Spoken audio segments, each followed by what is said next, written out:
Call to order 6:07 p.m. Special Committee of the Whole meeting for Monday, January 6th.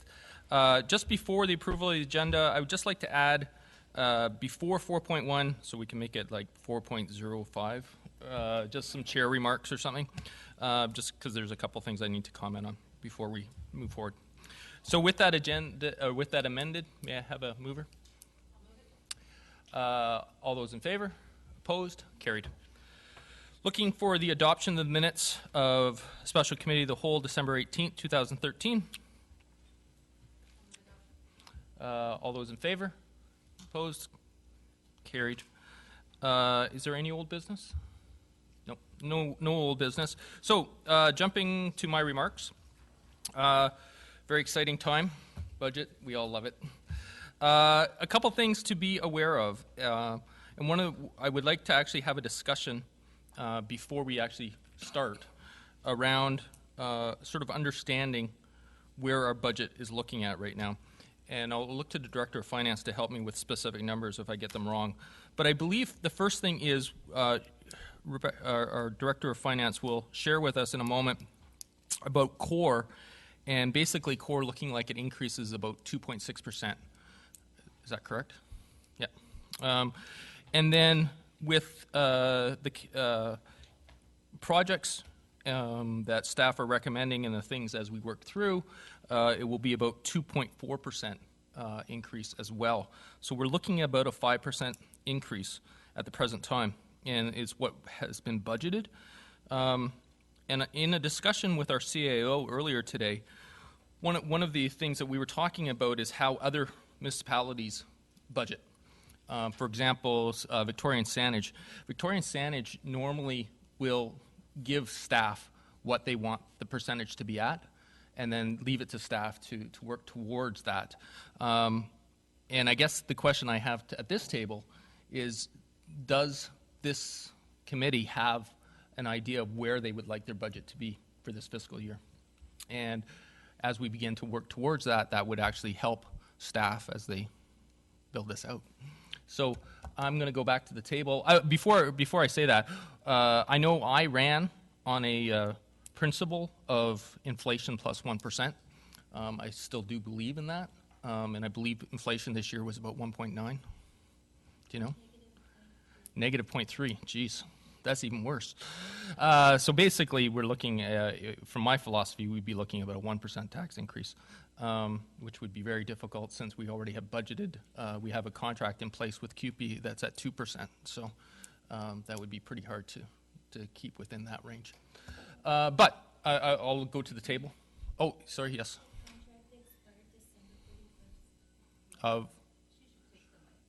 Yeah, just bring it down with you, Rebecca. Yeah. Sorry, can you hear me? Yeah. Yeah? The contract with QP expired on December 31, 2013, but we have budgeted at 2% just in case. Right. Thank you.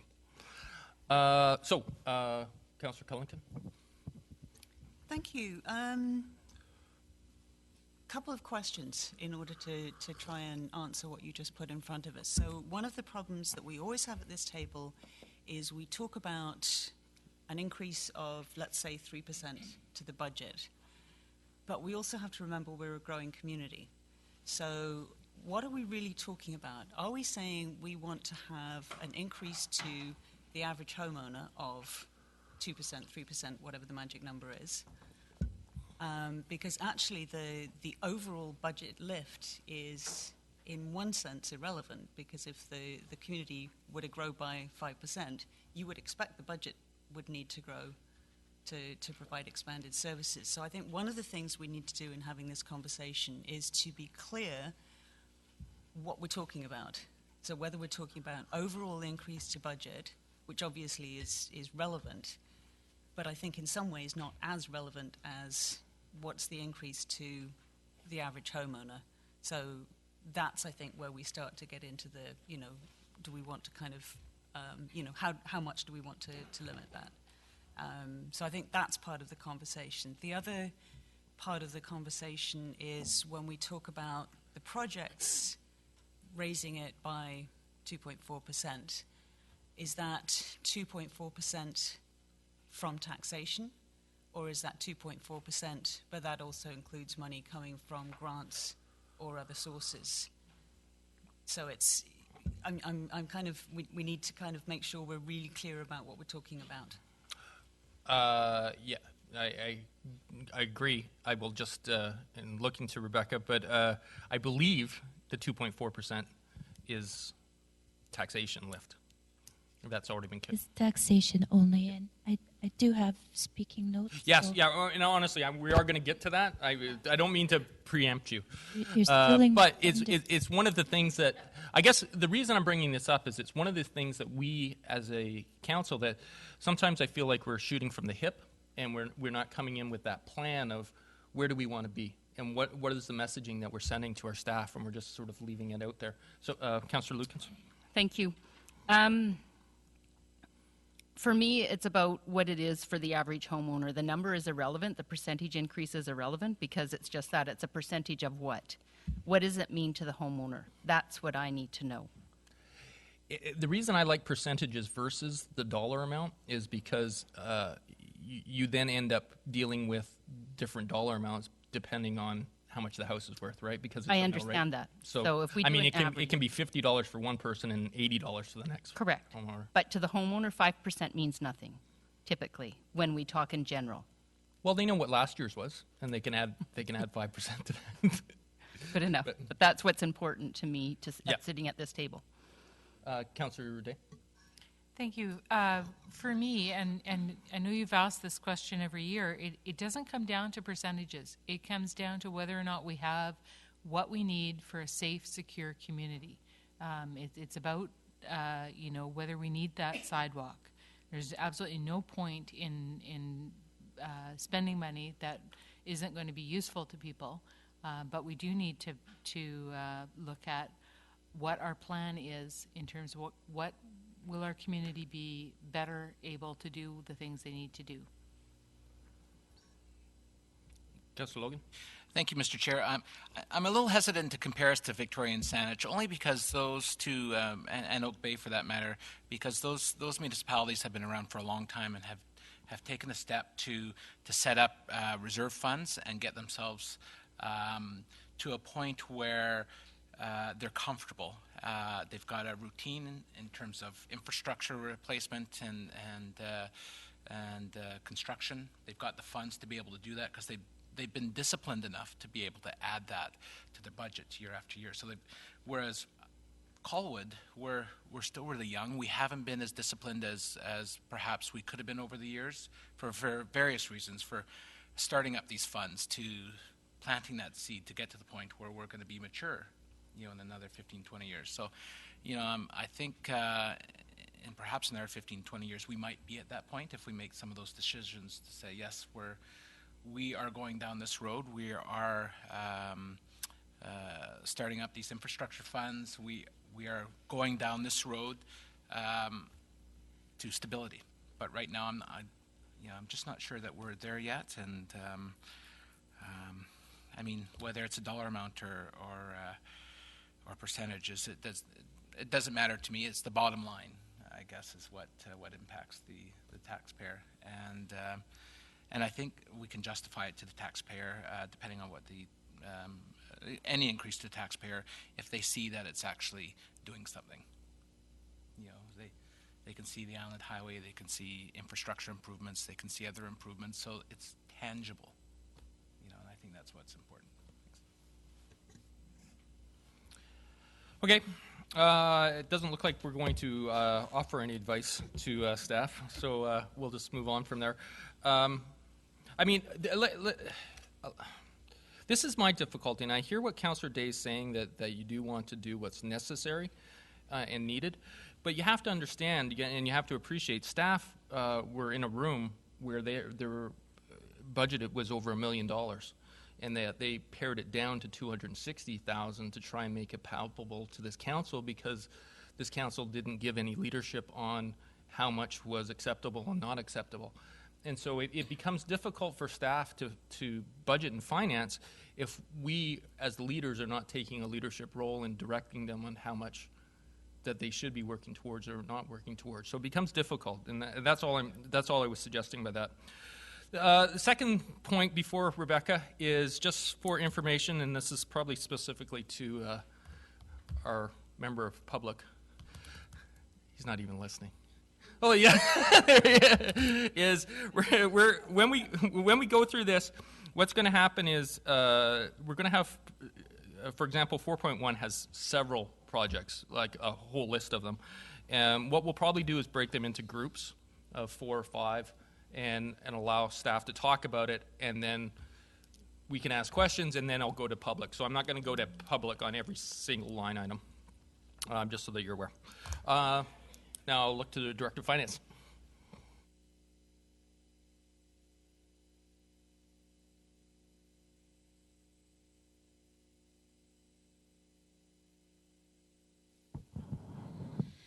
Mr. Chair, I'm very pleased to be presenting my second balanced budget for Committee of the Whole. Committee will see that our budget document is being presented very different than in the past. This is due to 2 significant changes. The first is that there have been changes made by the Public Standard Accounting Board that require a municipality to budget and financially report within a specific structure. This is an attempt to provide better transparency for taxpayers as to how city funds are being spent. The second significant change is that our budgeting software implementation planned for this year has been completed, so we are no longer manually putting a budget document together, which in the past led to human error. The budget program is fully interactive with hyperlinks to various supporting documentation and fully integrated with our accounting software. And you might note that due to this new structure, some budget amounts are in the wrong place, or were in the wrong place in the past, and now they're in the correct place. So going forward, it will make our comparatives more accurate. Our community population is steadily growing at a rate of 3% per annum, which has had a positive effect on development. This budget takes into account the anticipated taxation and building permit revenues from the new homes and businesses planned in this community. In 2014, however, the city is at the end of the annual funding that we receive for traffic fine sharing and small community grant is significant. Beginning in 2015, these grants will no longer be received, so this will have an impact on our ability to raise almost $300,000 in revenue for a special project. Taxation has been used as a last resort for the planned project and asset expenditures, and this represents $227,780 in the budget, whereas last year $581,101 in taxation was raised for projects and asset expenditures, a reduction of $353,000 from 2013. 2014 also marked the end of the city receiving gas tax funds for specific infrastructure projects. There was recently a news announcement from the federal government that the project would continue for another 10 years, but staff have not received anything concrete as to what that funding may be available, and so have not taken this in account in our budget. Because of this, the 5-year financial plan anticipates spending all of the remaining funds currently in the gas tax account in 2014. Under the current gas tax agreement, all funds must be spent by March 31, 2015, or they must be paid back. A number of significant projects planned for 2013 were not started or not completed, and these, along with their original funding source, are carried forward into 2014, and this reflected in the 5-year financial plan. The budget as presented this evening reflect an increase to the average assessed residential property of $6.08 per month or $73 a year. This will maintain the existing service levels as well as fund the new projects and capital expenditures noted in the budget document. Committee will have a budget summary document, a summary of new employee requests, a summary of proposed projects, and a summary of capital asset expenditure plan in the next 5 years in your binders under tabs 1, 2, 3, and 4. And if committee would like to begin to review the budgets in the order that they are on the agenda, this will hopefully help accomplish your earlier request to do the projects in pieces. You'll note that in the tabs 3 and 4, you have project and asset listings by funding source. And behind that is the document that shows you which department put those projects forward. Those projects are in order of the agenda items in the agenda document tonight. So I will be looking to each department head to answer a question related to their budgets, but I will also provide support where needed. And just a reminder that our expected outcome from tonight's budget meeting is that committee will make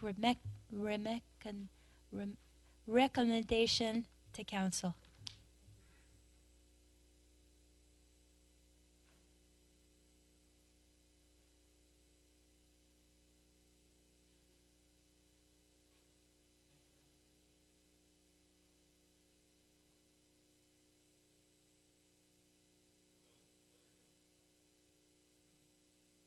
Thank you.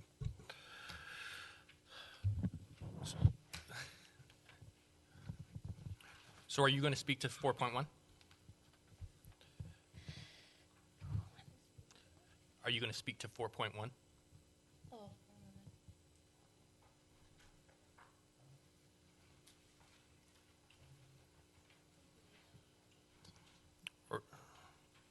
Or are you moving on to 4.2? Oh, okay. 4.1 and 4.2, just for committee's information, this was our starting point. These were all the projects that all the directors and department heads, managers, supervisors, foremans, all bring forward that they were hoping to get funded through this year's budget and 5-year financial plan. So we put these forward in case there was anything that committee felt very strongly should not have been removed from the budget document. And if we're going to put it back into the budget, we're going to have to take something out. Or raise the tax? Yeah, or raise taxes.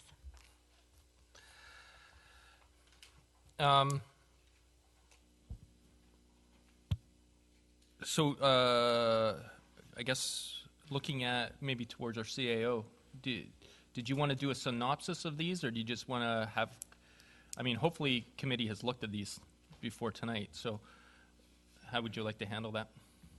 Well, I think, Mr. Chairman, the first thing to recognize is that we have a core budget, that's the operating core. It does not include the TCA or the projects, and we're looking at about a 2.6% increase just on the core. Right. All right? So just as long as council keeps that in mind. Again, that number will vary because we don't have year-end information yet. So when you look at capital assets and projects, you've got a total of $247,780. That is a reduction from the original $1.216 million. Staff took a first review of all the projects, and you have a full listing of what the initial projects were and the amount that was allocated.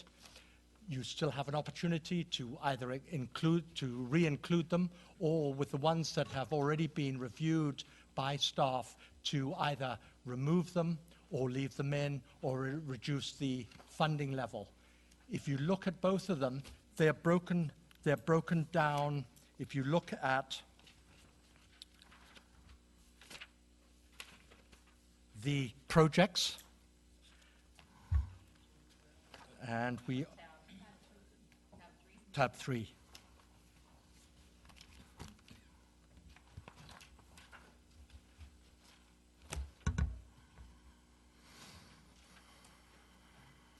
And the information that you have in front of us is the revised dollar figures. So what you have there, you can see the list of the projects on the left-hand side going down. The next column is where the source of funding is to come from. The next is the forecast for 2014 and the amount allocated. And then you can also see under 2015 to 2018, some of the costs are pushed out into future years. So at the bottom, if you turn over to page 2 of 2, you will see that the taxation total from that list of projects is $133,290.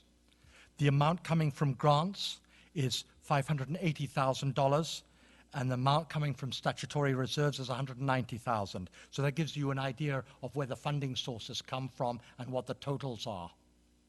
So what is probably suggested is that we can go through the list starting from Heritage Archives and work through either the whole list or take them in packets of 5 or 10 and allow discussion amongst council, and then ask the public to respond to the topics that have already been put in front of committee. So I'm comfortable with that, but so do you, like, for example, if I go Heritage Archives, who's going to speak to that? It's very likely that I'll speak to that particular one. Well, okay, so, but I guess I'm just asking, is there a staff member who's here to speak on each of these as we work through them? That's correct. They Okay, should be. great. Yes. That's all. Yeah, that's all I wanted to know. Okay, so let's, if with committee's permission, we'll just start that. So, Heritage Archives. So in Heritage Archives, this is really trying to get heritage and archives off the ground in terms of storage and some part-time help. So we're looking at, for 2014, $2,500.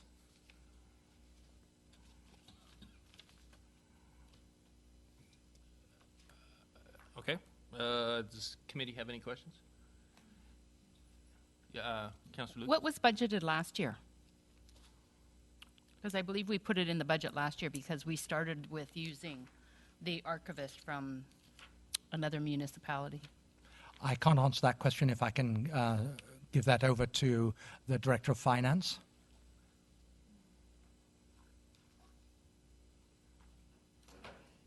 Oh, looks like Pat might know in the back there.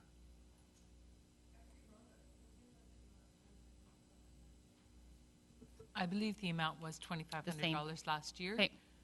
So this is in anticipation of some of the items that came from the Goldstream Museum Society being brought into the archives. Yep. So it's to allow time for them to be properly input. Okay, thank you. Any other questions? Seeing none, I'll move on to large art project. I can speak to that as well. This is a large project that's connected to Royal Bay. The actual project is a very large-scale arts project, and this is to cover any initial startup costs in terms of having to get legal advice. Okay, thank you. Any questions? Seeing none, council chamber installation. I can answer that one as well. Sorry, I'm just looking at my notes here to Pat, find. we're glad you're back.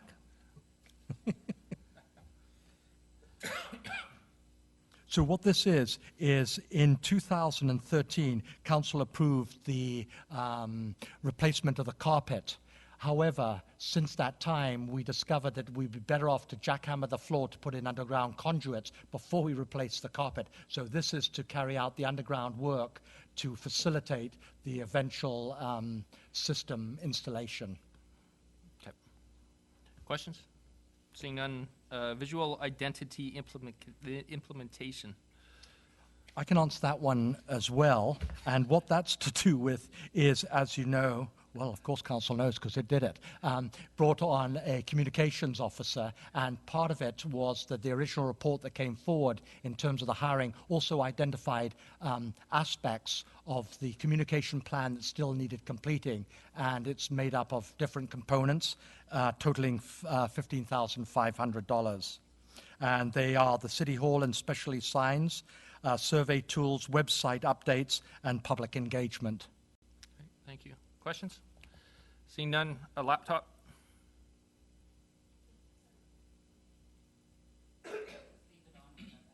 Wanted to remind committee that as we're going through this, I'll be loading in the different pages, and if there's something where you want to see more information, for example, great. this one, it's right at our fingertips for you to see what, well, it's supposed to be really fast. It's fast on my computer, but it'll load in what the council motion was to remind you if you need it. Awesome.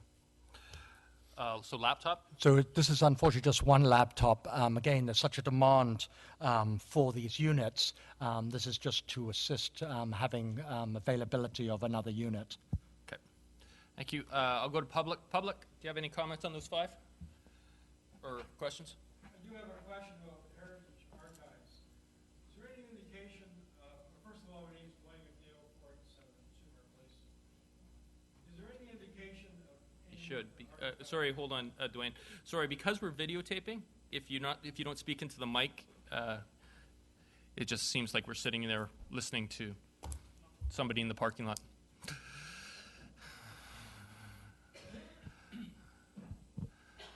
We need to get 2 mics, maybe. Do we have another one? No.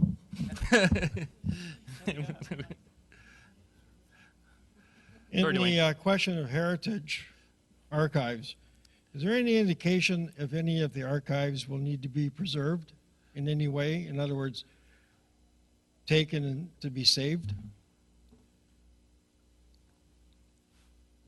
Sorry, Councillor Day, go ahead. To the best of my knowledge, that all that we are doing is preserving them in keeping them safe by putting them in acid-free folders and keeping them locked up in a storage area that's safe and secure, and creating an index of what's in there so that that index is then searchable so local historians can go back in and find that information. Right, but I know that we have cassette tapes, old books. Do we have any old books? No, books would not be of a archive nature unless they were unique. The only books that fit in an archive is like the Gutenberg Bible and things like that there's only one of them. Things that would be in the archive would be letters, photographs, things that are highly personal or individual. Okay. Sorry, Yep. sorry, just be Dwayne. Mr. Emery had just a comment regarding that too.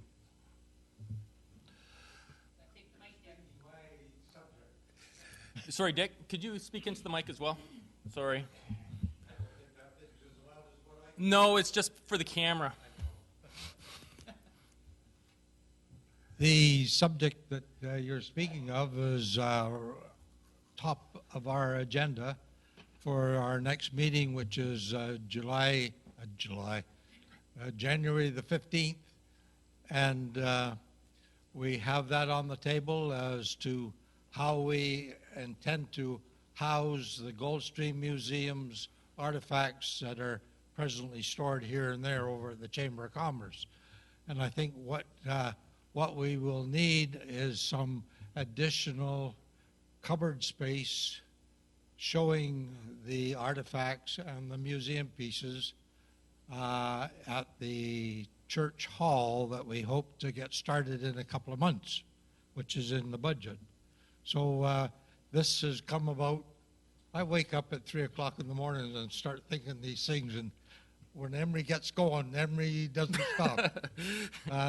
Anyway, I think we will have this probably in discussion purposes, and hopefully to move along into the new addition to the church hall. Thank you, Dick. Dwayne, do you have any other questions? Just on the council chamber installation, I just want to clarify. You want to jackhammer the floor up to put conduit, and this is what, for cables for microphones, things like that? That's correct. It's for power and for cabling to automate the overhead projectors. Oh, I see. Yep. Yeah, okay. And we are actually going to recarpet the floor this year? That's correct. Okay. That's all I got right now. Great, thank you. Heritage artifact storage. Mr. Chairman, this has been pushed into 2015. Okay. So it's really to do with the quest for heritage artifact storage has been moved to. This will allow for heated and alarm storage structure, possibly on city property. So it's looking at the future to continue with archiving and heritage matters. Thank you. Questions? Seeing none. Yeah. Oh, sorry. No, Councillor Cullington, then Lukens. Thank you. Just clarify for me, will you, the difference between the heritage archives and the heritage artifact storage? Because I think Mr. Emery was speaking on the artifact storage, Yes. and I think anticipating that it was happening this year, not next year. Based on in terms of trying to evenly allocate funding over a given number of years, it was found that phase 2 for the collection process of cabinets and boxes to properly store artifacts already in city possession is what's going to be done this year. The 2015 is much more complicated and slightly more costly. That's why it's been put off for another year. Yep, Cullington. Sorry, Councillor Cullington. Sorry, again, Sorry, just for clarification, what I heard is that stuff is coming out of the West Shore Chamber of Commerce and into somewhere, but we don't have the somewhere until 2015. Is that, somebody help me with that? Councillor Day. Thanks. The Chamber of Commerce is working with us to continue the storage of those items until we're ready to take possession. So the first thing that we'll be able to take possession of is the things that naturally fit in with the archives that we already have. And the next stage will be figuring out the larger items. Did you have, you're good. Okay. Invoice workflow. Who would like to speak on that? Basically, we're Mike. Yeah, we do need a second, Mike. well, we're trying to implement some new technologies to improve. Oh, hold on. Is it turned on? It got turned off. Turned on. No. Oh, is it on? Is the red light on? Okay. I thought somebody said it was off. Thank you. So we're implementing some new technologies to increase efficiencies and service to our internal users. So basically, this is a system which are scanning invoices and through our workflow having an electronic approval system for our purchase order and invoice in the city. Okay. Questions? Seeing none, thank you. Virtual City Hall. Would like to speak on that. Would you like to speak on that as well, Tim? Again, in the idea to improve our customer service.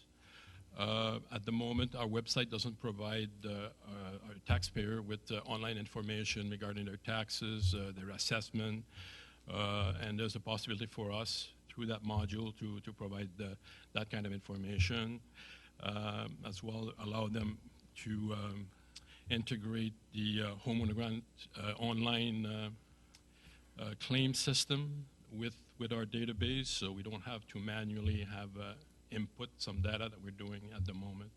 So basically improve information for the taxpayer and improve efficiency in the department as well. Thank you. Project activity module, excuse me. Do you want to speak on that? I can speak on that.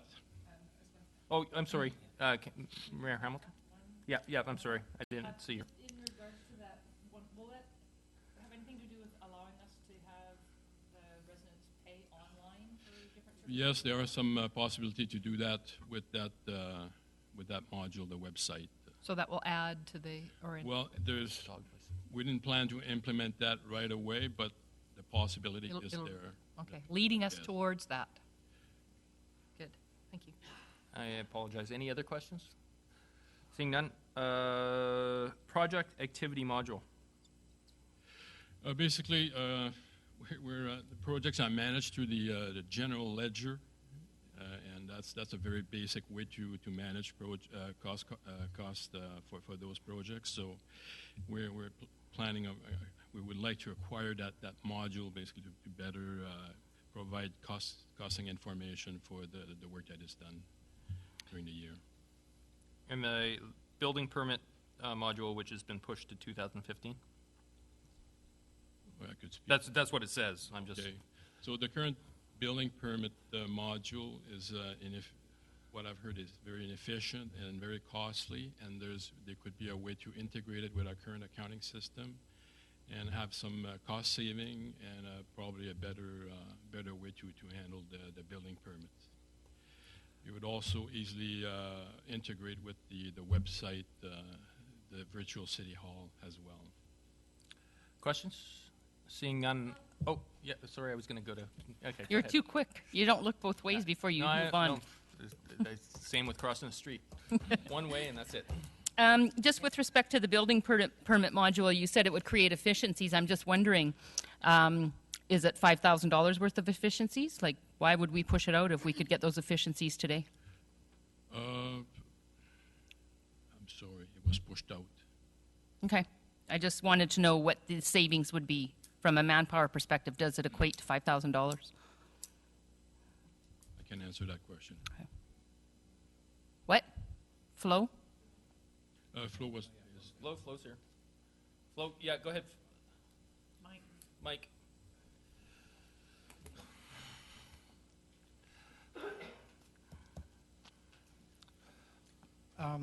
Unfortunately, in terms of the building permit module, I haven't been involved in the ground roots planning of this. I see the concept of having this module is going to make it be more interactive and harmonious with some of our other financial and data storage systems. If it's financially feasible to do it now, I think we have to do a little more studying. This is a project that we're going to have to look at very carefully in planning and implementation. Thank you. I'm going to. Any other questions? Seeing none, I go to the public. Public, do you have any comments on the last five?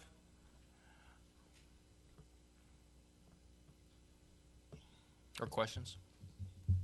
Yes, I do. On the virtual city hall, I think that if it's possible, you look at getting the city online for paying as fast as we can. We're behind everybody else, commercial, whether it's private enterprise or not. I can do everything I want online now, and I think we should be there as well.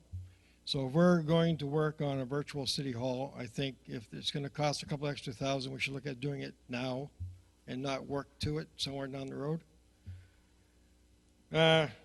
If we're doing one module, we should be doing both.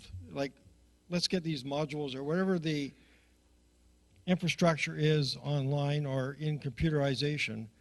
Let's get it done. Take a couple extra $1,000 and do it now. I'll even pay a bit more taxes for that. Wait, stop. Mark that time, will you, please? Other areas.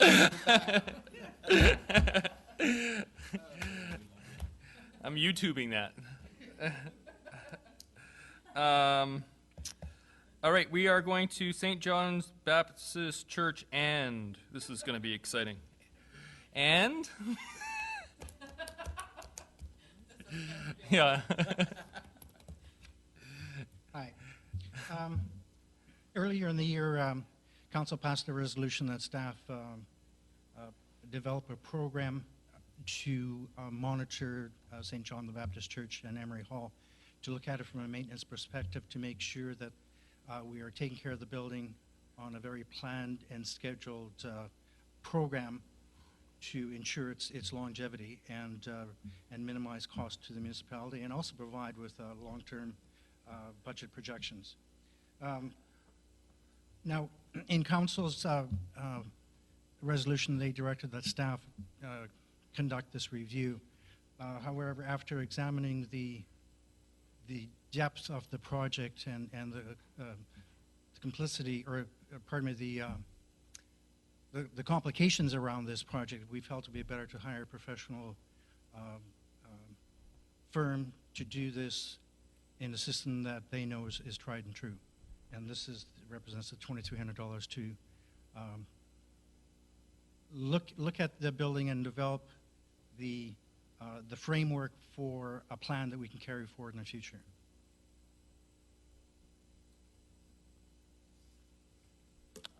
All right. Questions?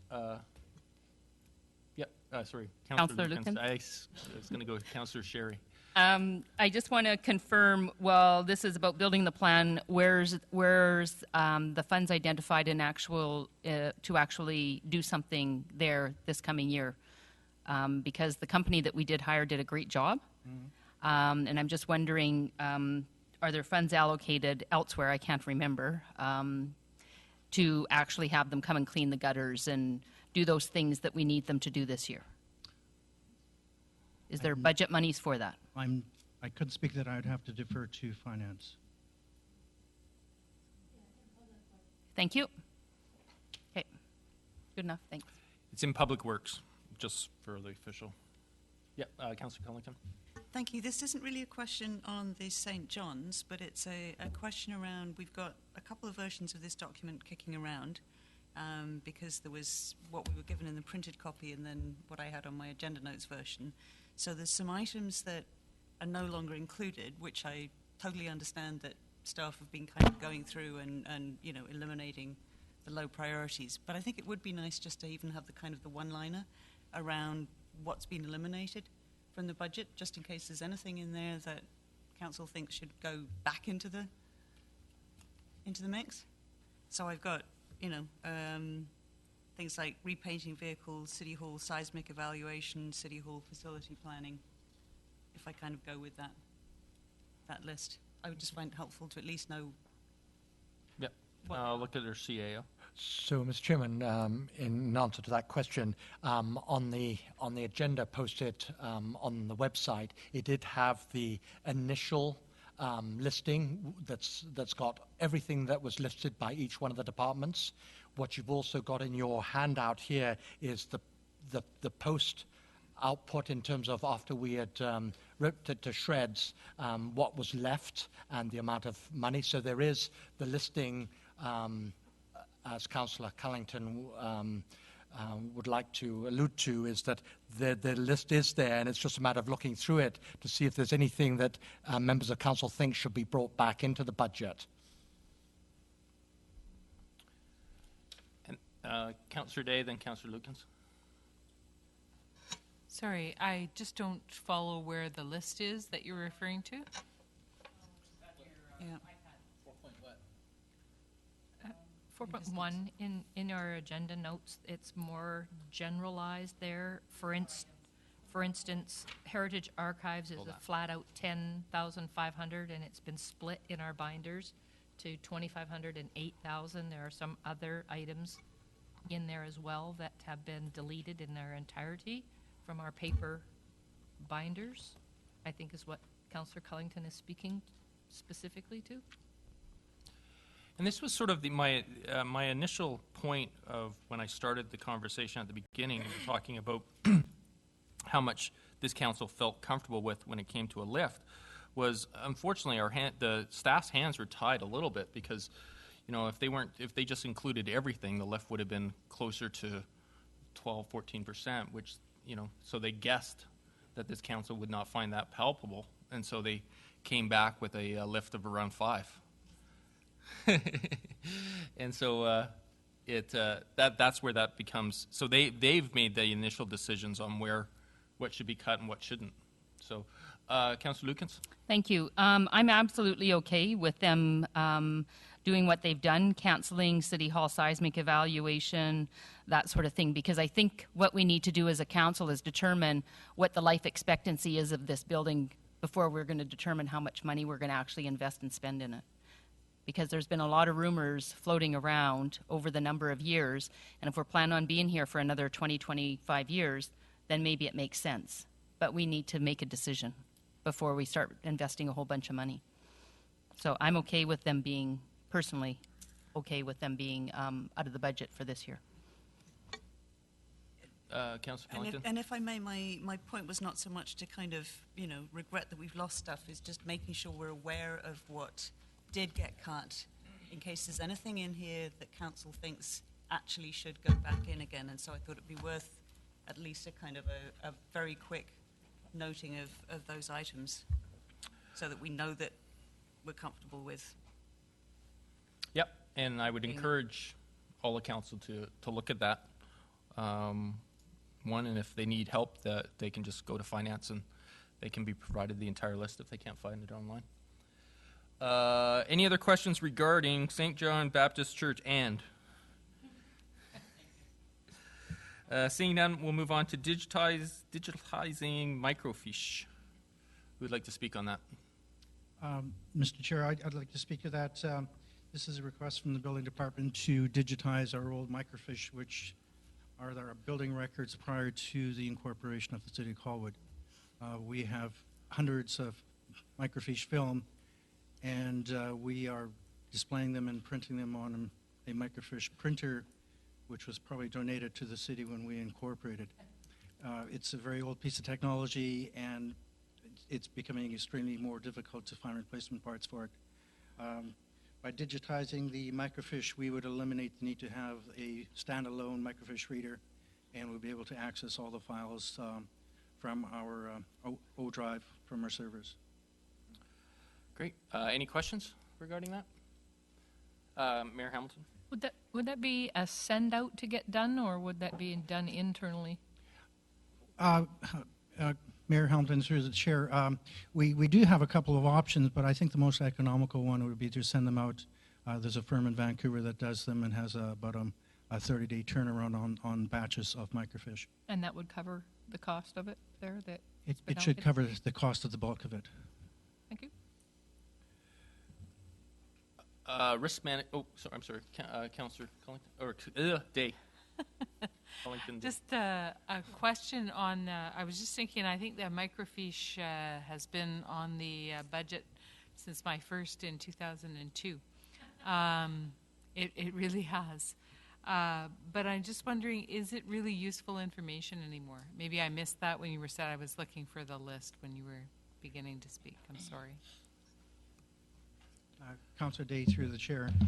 We find that the building department is accessing these microfiche files quite frequently, particularly in real estate transactions. Every time there is a sale, we always get the standard group of real estate agents and the listing agents and the purchasing agents coming through to check the records for the property, and they're all doing their due diligence, and we try to provide them with the best information as quickly as possible. We have, I might add that over the course of the last 7 years, we have spent a fair amount of money taking our paper files, excuse me, and digitizing them, and it has become a very useful tool to quickly access documents to provide to our clients. Any other questions? Seeing none, I will go to risk management inspections. $10,000 over the next, for over 5 years. Yeah, that's actually work as a result of the inspections. Oh, I see. And the risk management reviews or inspections are carried out by MIA, and then they list things that we need to have done in order to be safer, be less liable. And there's quite a long list, and the idea is to set up a recurring amount of money that means we just spend that money instead of trying to come and budget for individual items all the time. It's partly a liability in case, or protection in case somebody comes after the city and says, well, you haven't been doing these things fast enough. Well, as long as it's been through council and you've decided what the level should be, it's a protected decision. So are you suggesting, though, that this probably should be dropped into core? Since it's 10,000 for every year. That decision's above my pay grade. Can we mark that on your video as well?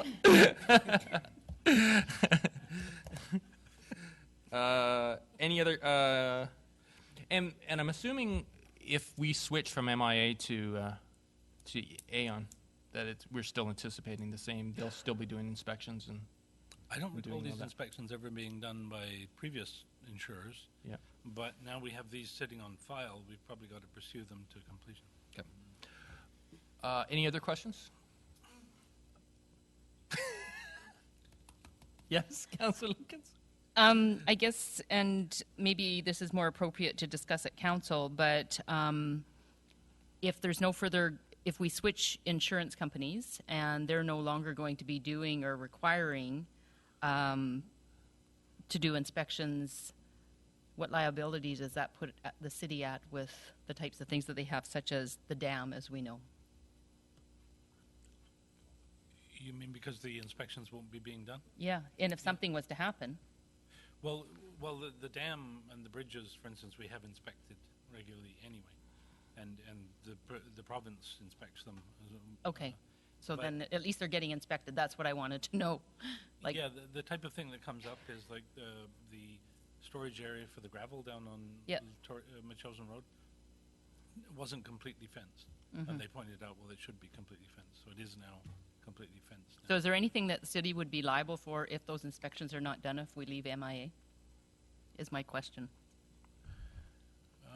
Well, I mean, really, the inspections have caught an awful lot of things, have taught us quite a bit about what they look for. We could hire our own inspector to come in once a year and do inspections, or we could try and do it ourselves. I'm not suggesting whether or not we do it or we hire somebody. I'm just asking, what assets do we have that need to be inspected, and do we know what they are so that he's not going to be held liable for something should something go wrong because it's not inspected? Well, I guess my response is every asset needs to be inspected in some way. Perfect. I just want to know what's going to get done. Any other questions?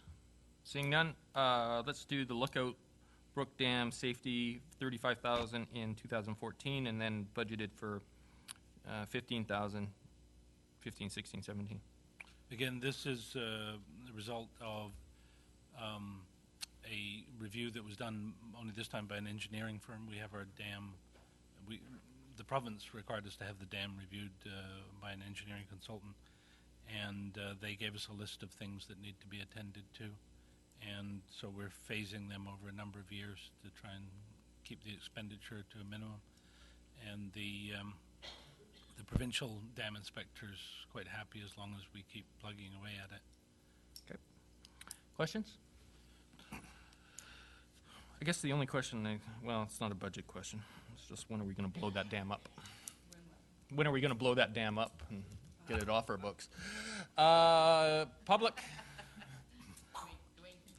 Yeah, Dwayne, pull it down with his Harley. Do you have anything? Any comments, public? I think the digitizing microfiche should be moved up under heritage. Well done.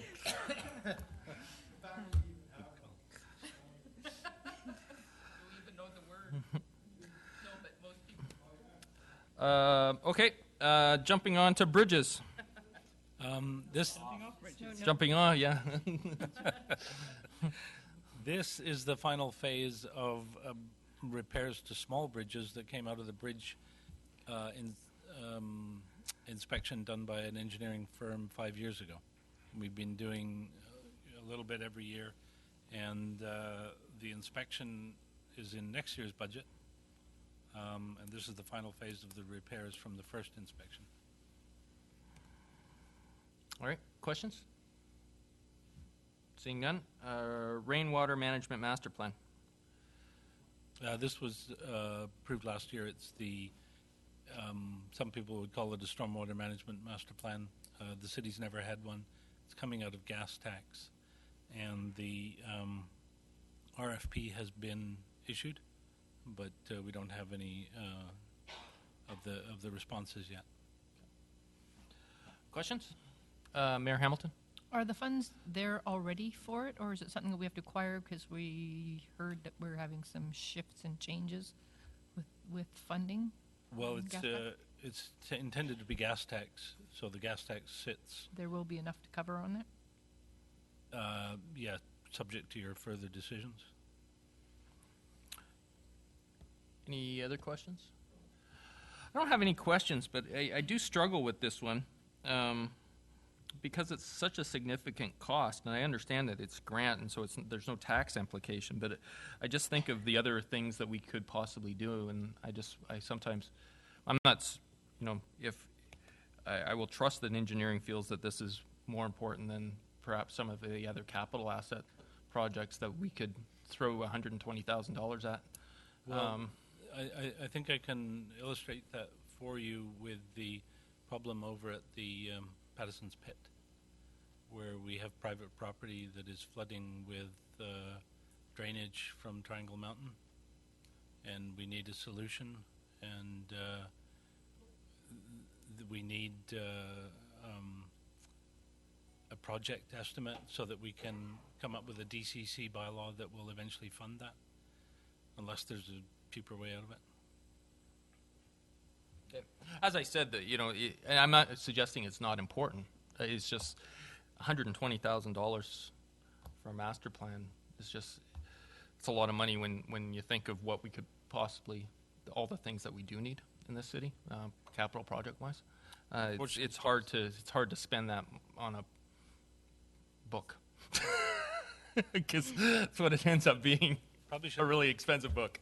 Probably should have been done 15 years ago or more, and then you would be looking at actually carrying out projects from it rather than doing more studies. All right. Any other questions, comments? Seeing none, then I will go to the transportation master plan. Another really expensive book. This is the coastal erosion money that was approved last year, and transportation plan. Yeah, that's actually in progress right now, and this number will likely drop. We just don't have all the bills in for the work done this year. Those bills will come in the next couple of weeks, because obviously they're working up to the end of December, and then we'll know precisely what that number is. But again, it's from gas tax grant. Questions? Councillor Cullington? So, Michael, just to clarify what you just said, so the 160 is the total cost of the plan, but some of it might come out of 2013 budget? Some of it has already been spent in 2013. Okay. All right. It's all grants. So that amount might go down a bit. Yeah, but effectively it doesn't increase the amount of grant available, because it just means that it's now recorded as being spent Gotcha. in 2013. Okay, thank you. Yeah, it doesn't affect taxation at all. Right. Any other questions? Seeing none, coastline erosion study. Another one approved last year. This one, the RFP hasn't gone out yet, but I'm hoping to get that as soon as we've put some things to bed on sewage treatment. Questions? Okay. Seeing none, I will go to bridge inspections. Okay, so this is, sorry, I said this was in next year. Yeah, 2014. It is that is the 5-yearly inspection of all of our small bridges. Okay. The 35,000? Yeah. Now, sorry, may I ask, why is that not in core? Like, if that's something that's required every year, is that not required every year? Like, why are we inspecting these bridges one time? Every 5, yeah. Just every 5 years. But why don't we put it in core and have it every 5th year? Okay. Yeah, or $5,000 a year, or $7,000, whatever it needs. Seems to make sense to budget $7,000 every year, rather than these one-time hits. But that's a comment for later. Questions? Seeing none, I will go to public. Public, any comment on these last 5 items?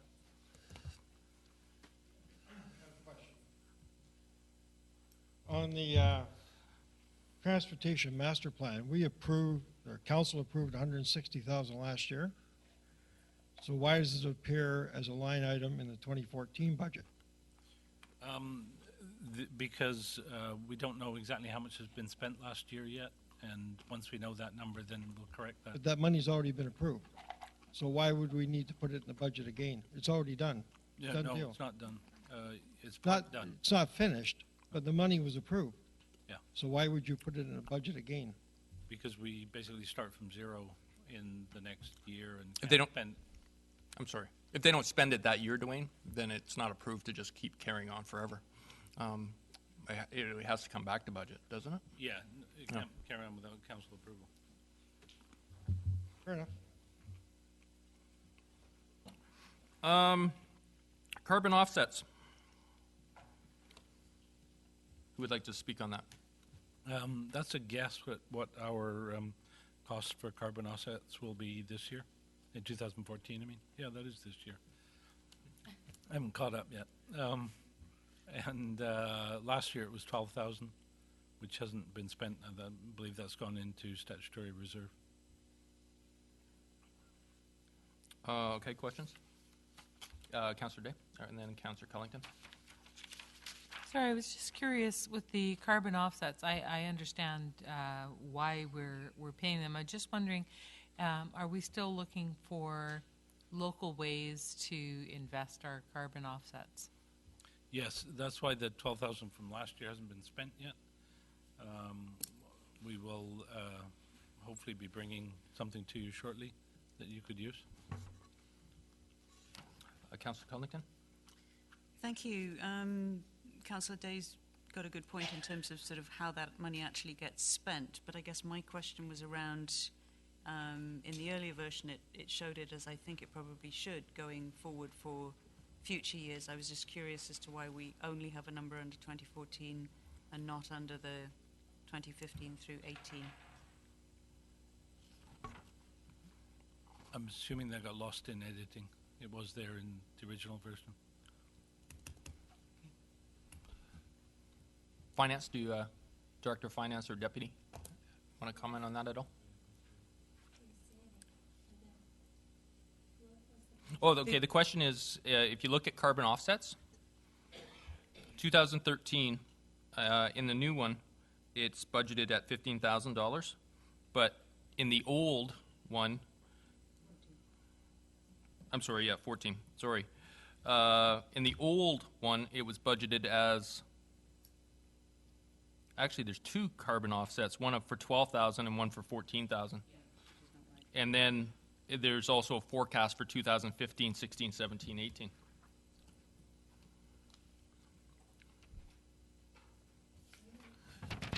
Could you hand that to her?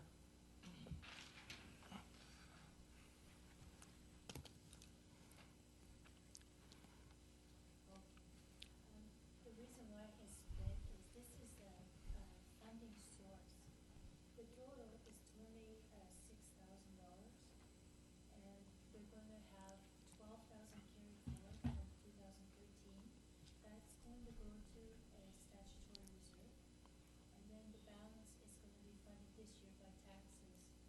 So what we've done is we've kind of put that money into a saving account at December, and then we're going to spend it in 2014 on that one. So, yeah, but Councillor Cullington's question was, why isn't it, in the new one, there's nothing for 2015, 16, 17, or 18?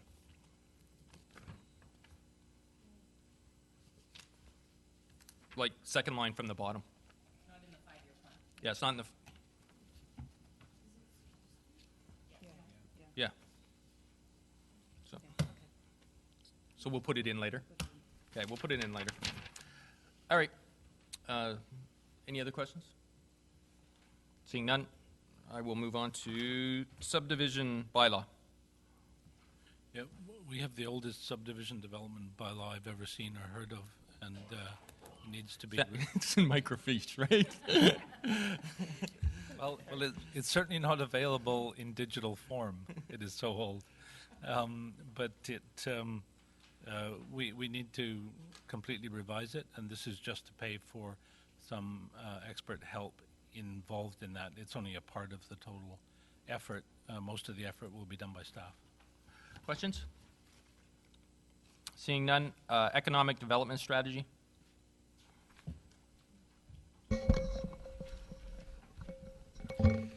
Thank you, Mr. Chairman. This line item was approved by Council to be carried over already in the 2014 budget that happened at a Council meeting on October 28th, 2013. As Council is aware, a request for proposal was released shortly thereafter to solicit qualified consultants to assist in the creation of a comprehensive economic development strategy.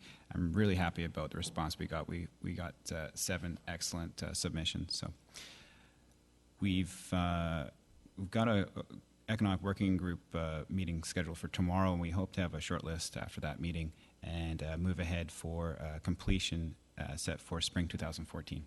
Thank you. Thank you. Questions? Land use bylaw review.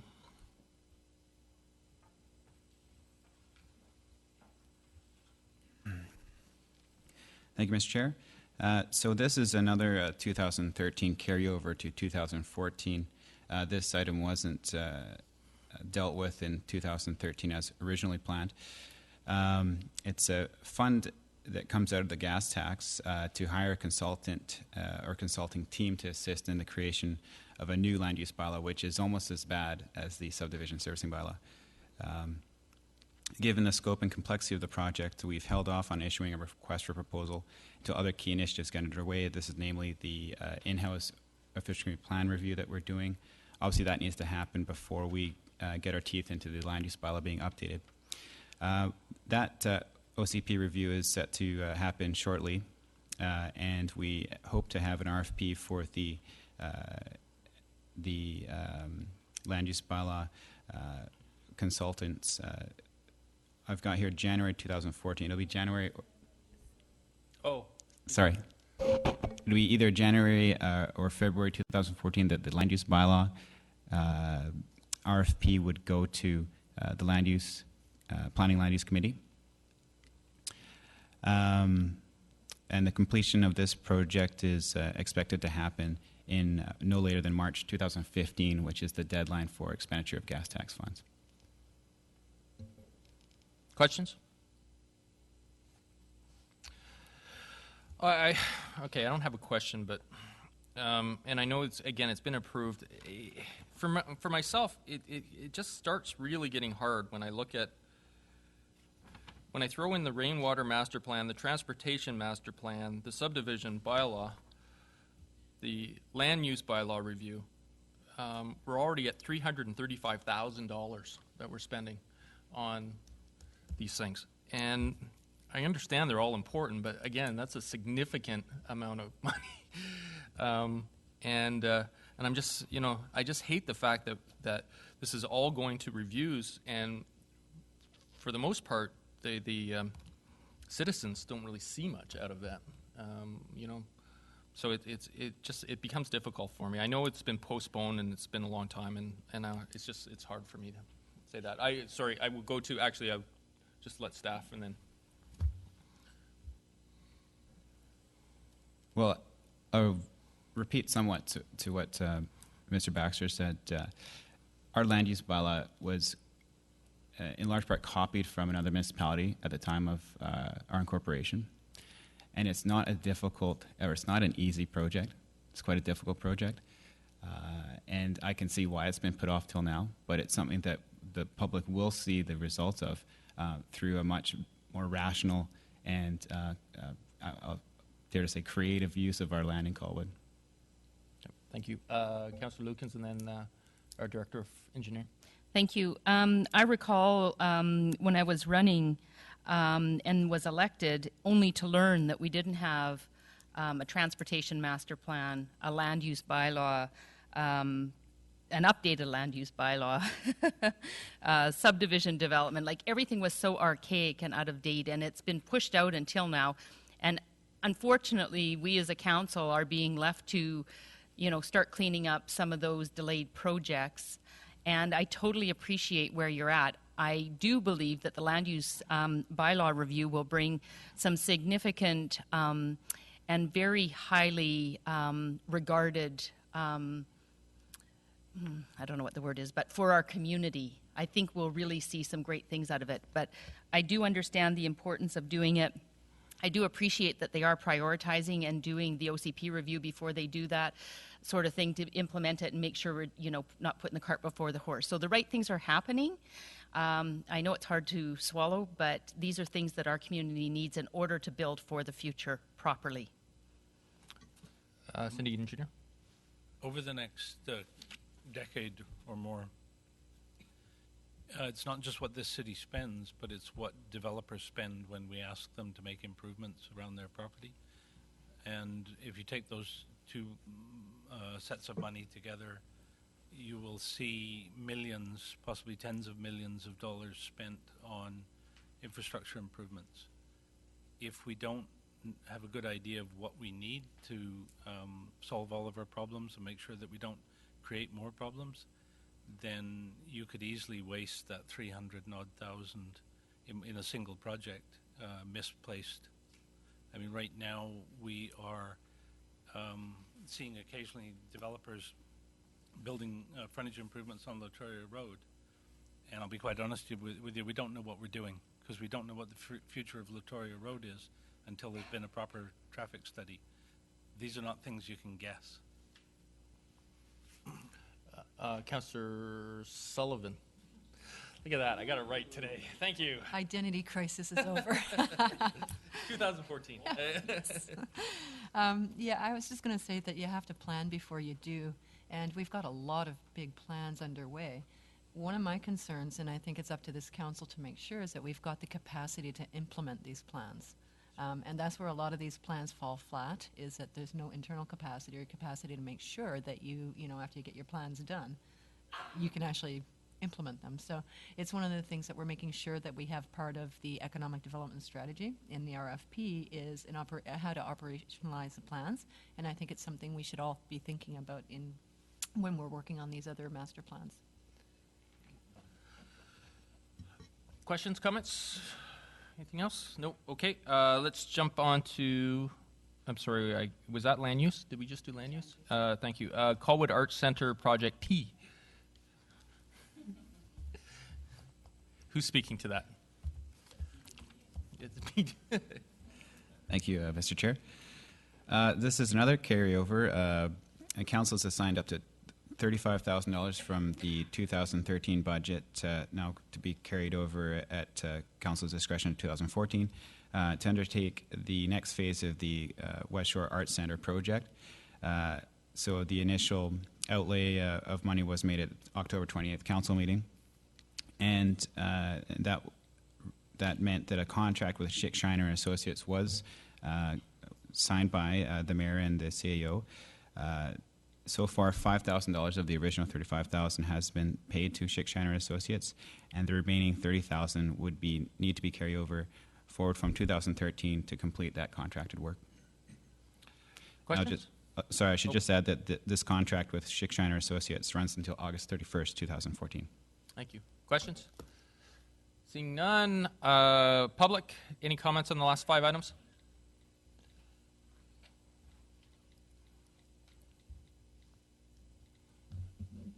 My first question would be as to why the subdivision development bylaw and the land use bylaw couldn't be done in conjunction.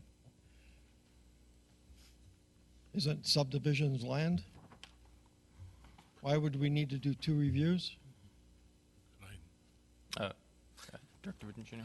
Well, the land use bylaw is a planning document that's about what uses you can put on the land. Subdivision development bylaw is more about the construction of infrastructure. It's the detailed specifications for what infrastructure you have to create, which is largely actually created on public property, not on the private property. So the land use bylaw really deals with private property and subdivision bylaw with public property. Okay, so with all these bylaw reviews and strategies, et cetera, I do agree that there's a lot here, and that I also agree with the comment about follow through after the fact that they're done. And I think before we get into a whole bunch of more reviews, let's try out the transportation master plan and see if we can accomplish anything in the first year as a way of signaling that we can do something and then follow through, instead of doing a whole bunch of reviews and putting them on the shelf, as so many of them do, and just sitting there for 10 years until someone says, we need to do it again. So let's stick to one plan, let's get it done, and find out if we can actually follow through with any of the recommendations. And then let's get on with the other ones. Thank you. Thank you. Urban forest stewardship strategy.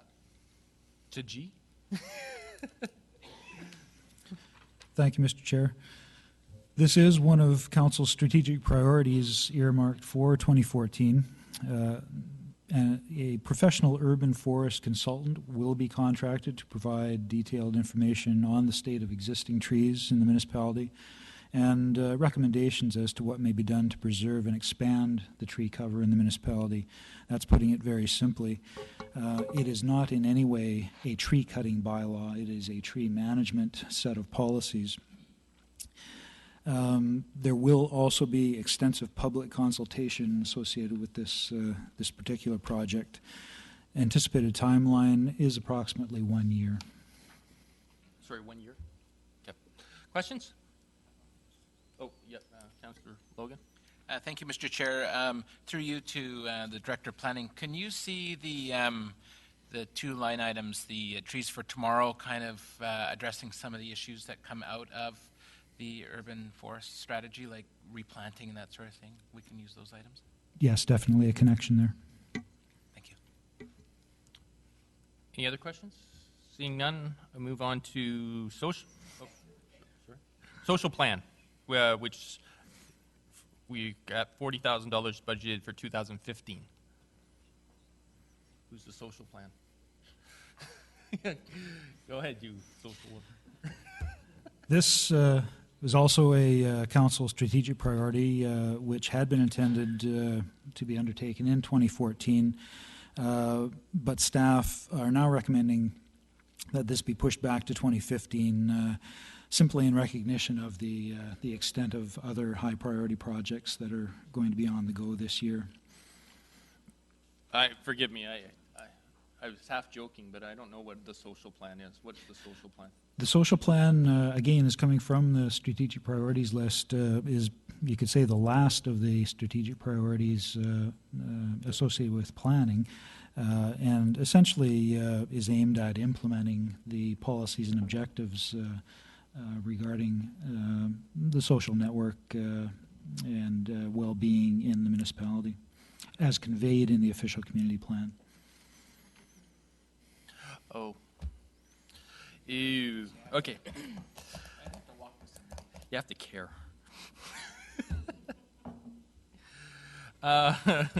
Colwood Energy and Emissions Plan.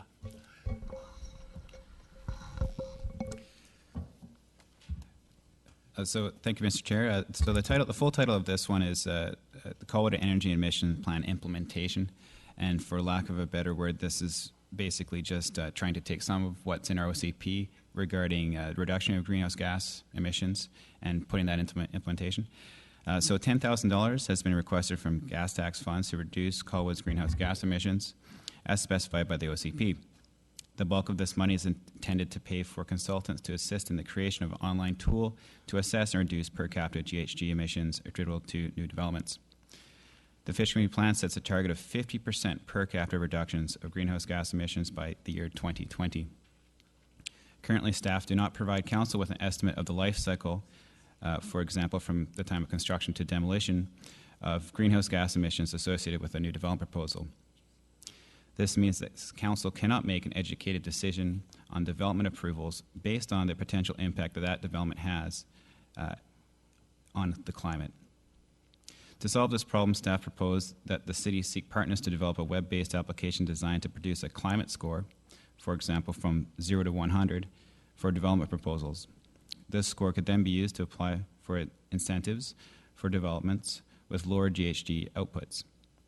A portion of all of the $10,000 would go towards seed funding in support of seeking partners and grant applications.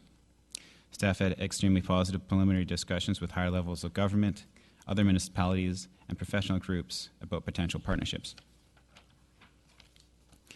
The tool would be available for use to anyone over the internet and would be particularly useful to other municipalities throughout British Columbia.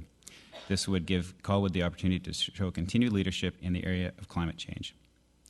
If Council would prefer that this initiative come forward in 2014 as a proposal with less than $10,000, staff could use an alternative approach where in-kind contributions could be put towards grant applications.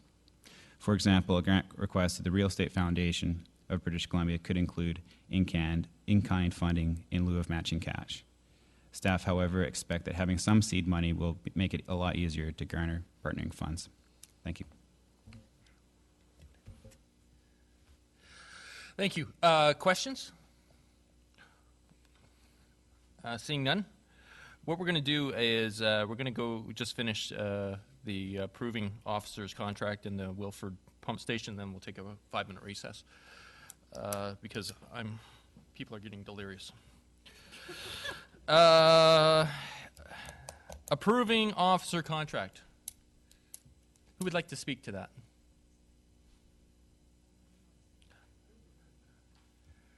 Okay.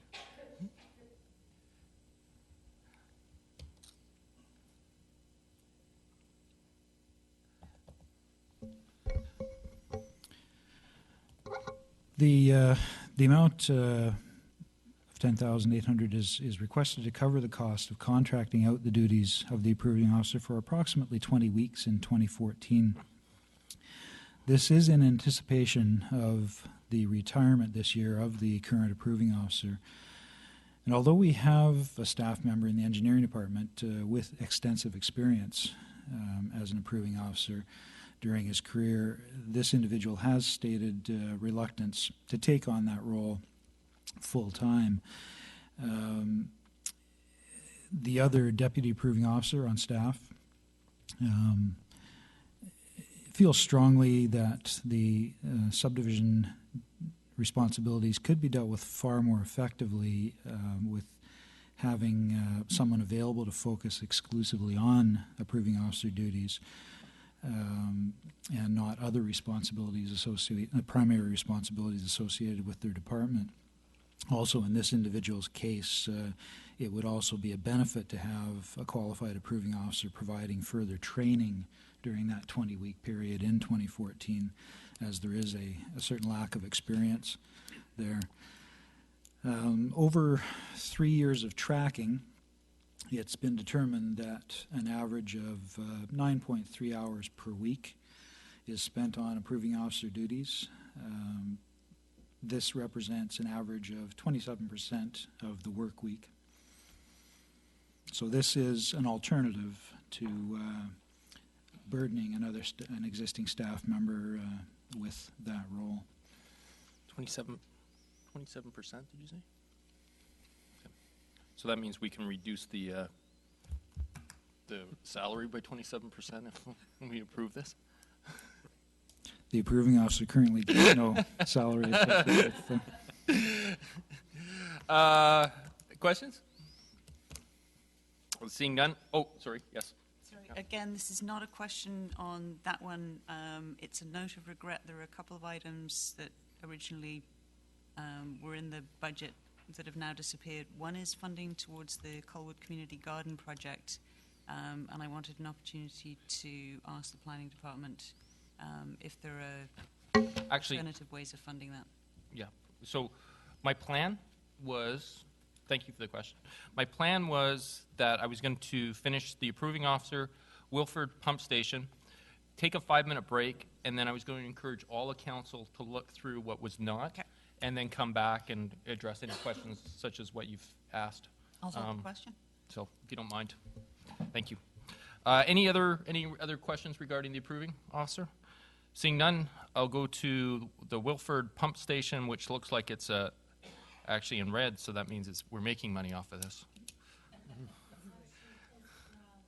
Oh, it's brown. It's not red. That's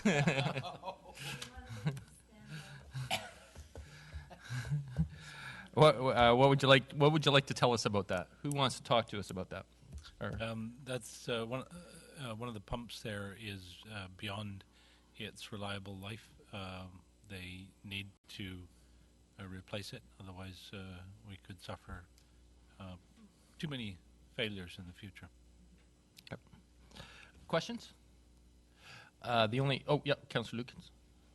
Thank you. This isn't a question specific to the Wilford Pump Station, but I do know that we have been working on a solution for the Ilot Place development, that potentially a pump station was going to be going in there, but I didn't see it anywhere in sewer or in the budget, whether or not a pump station was going to go there or what the solution was and what the cost of that was going to be, because I don't see it in the budget. So therefore I'm raising it now. Okay. Yeah, and that's my oversight. That should have got in there.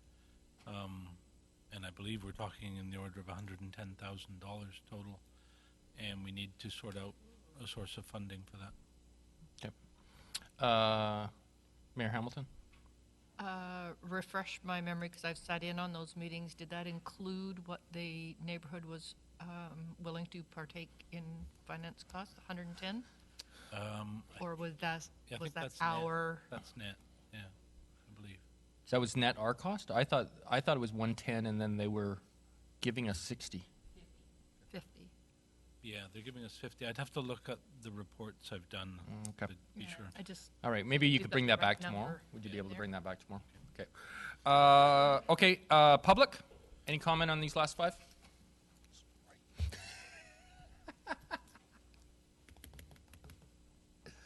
I note that the justification for these items on the budget plan were read from prepared notes. Will those notes be online so I could read them there instead of trying to write verbatim what I heard here? Yeah, you could watch it on tape. Will it be there by Wednesday? Megan? See, that's just it. No, it won't be. No. So will the people who spoke to her, will their notes or some justification be put online so we can read them? I'll look to the CAO. I don't know what our general policy is regarding notes. Yeah, we don't normally provide it verbatim. That's correct. These are action minutes, really. There's going to be very little information that's added to the minutes. Because number one, it's we don't do verbatim minutes at all. We never have. Yep.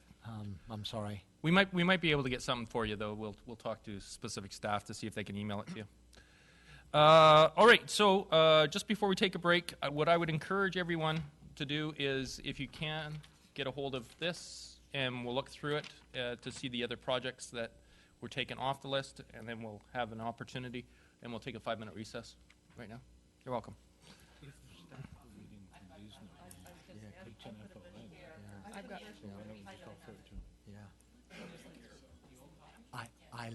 Ilot. Yeah. Yeah, the pump station's actually on Matilda, but it's to service Ilot. Yeah. 110. I have to look it up to be sure. Yeah.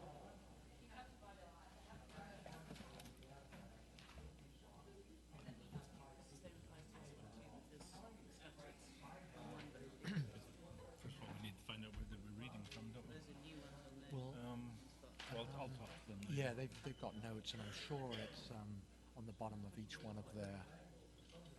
Didn't that roll into the carpet? No, I think it's the carpet plus the jackhammer. They rolled them in. Very well, considering how uncertain I was that it was going to go well. The hammer. Okay.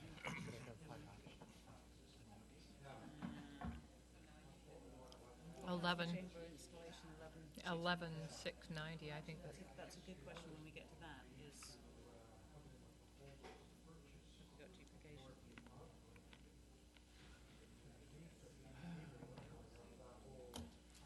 I'll stand up when I can. Stand up when I can. Stop feeling like I'm going this.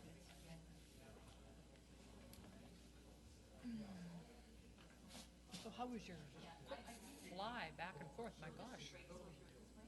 You sleep all the way back on the airplane? Sleep. Sleep.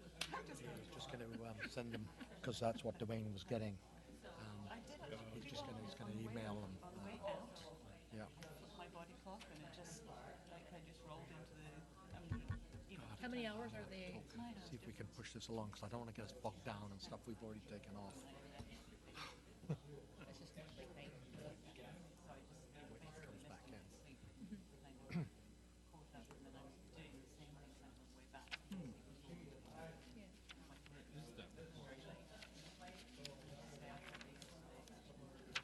So when did you actually get back in? All right. I see. Oh yeah, like I didn't think you were back until the weekend, but it sounded like you. Building permit module. Building permit module. And it is in. Oops.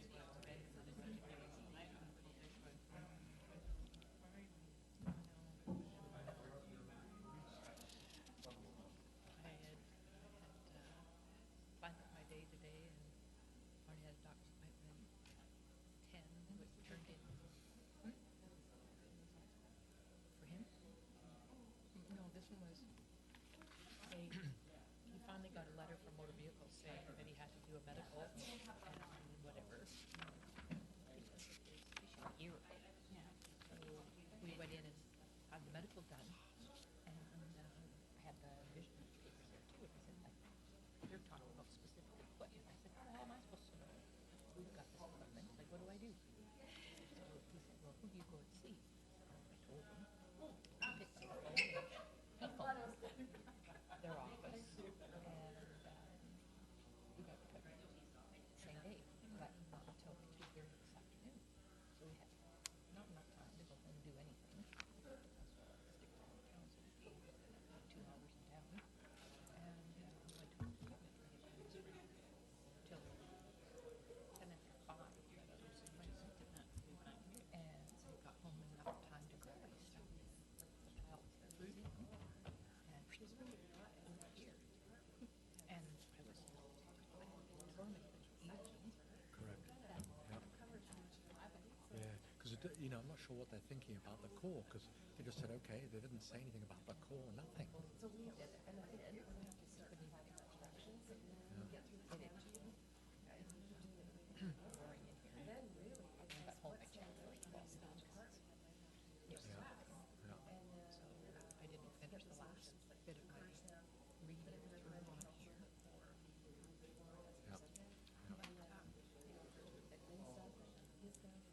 I think we're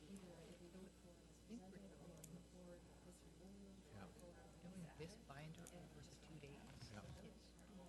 Because if you look in, like in the stuff that you couldn't open up, Well, it is allowed to carry over. like special committee. The report I know have hard copy. That's Yeah. the one I couldn't. So But the- both for the in-camera and No, let's leave away the that one in and camera. that one. We've answered I the couldn't question. open up. So the special report, committee like of the the rest of it I could whole, open up. So the thing is, they haven't really looked at core particularly at these all. are all They've just they've- seems to Should be a be, refresh. well, yeah, it's Yeah. this stuff. If you look at this stuff, it's the same stuff. On this, I had questions. No, what I would suggest is keep Oh, yeah, it as simple projects as with funding possible. force, That, funding Revised. source Committee of revised. the whole. That's the same as what Yeah, we've got in our exactly. Yeah. packages here. And then, yeah. But I think she was thinking that Yeah. she might have revised it Yeah. based on whatever we do tonight. But the problem is we can't really do any That's what I got to get decisions hold of tonight because we don't to see know if until we know what the whole package Rob. looks Well, like. and I'm hoping we don't do anything until we have the whole package. And I'm less concerned about what the overall number When is. we finish the package, Yeah, but I don't think we should be doing any decisions. Yeah, we are, I think, I get where Rob's trying to be and whatever, but I mean, if we don't start undertaking those plans, so that we can actually set something in motion, so that we are creating those reserve counts and that, I mean, if you just get the pot in and spend all the pot, get the pot in, spend all the pot, you have nothing going forward. No, I think. And I think if people, can see that, yeah, we take a little bit more than we need, we'll cover off on these things and we'll put it out there and then we bring it in. The part that confuses me and to know what we're doing. and again, the other part that's failed this community miserably is the fact of successive councils and plans. Well, no, that's like we haven't had it. And so there's been, it just ain't this way, ain't that way, cut this, do that. No, we need it. So it's great to say you ran on this, or you ran on that, or you said this, or you said that. What are we doing going forward?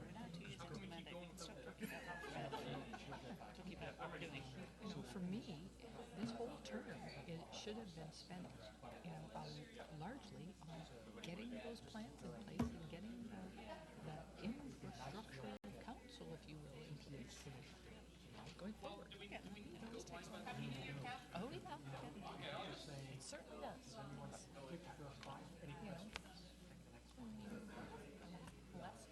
Less concerned about whether we have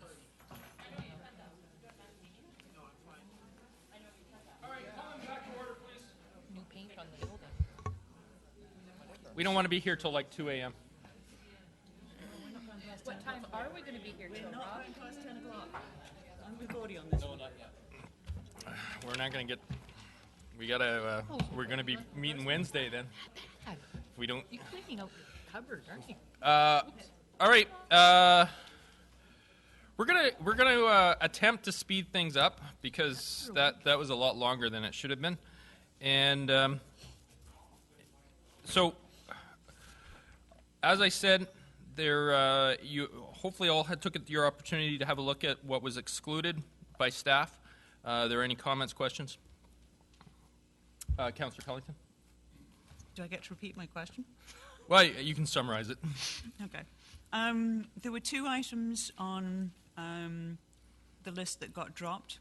Colwood Community Garden Project and Summer Co-op Student.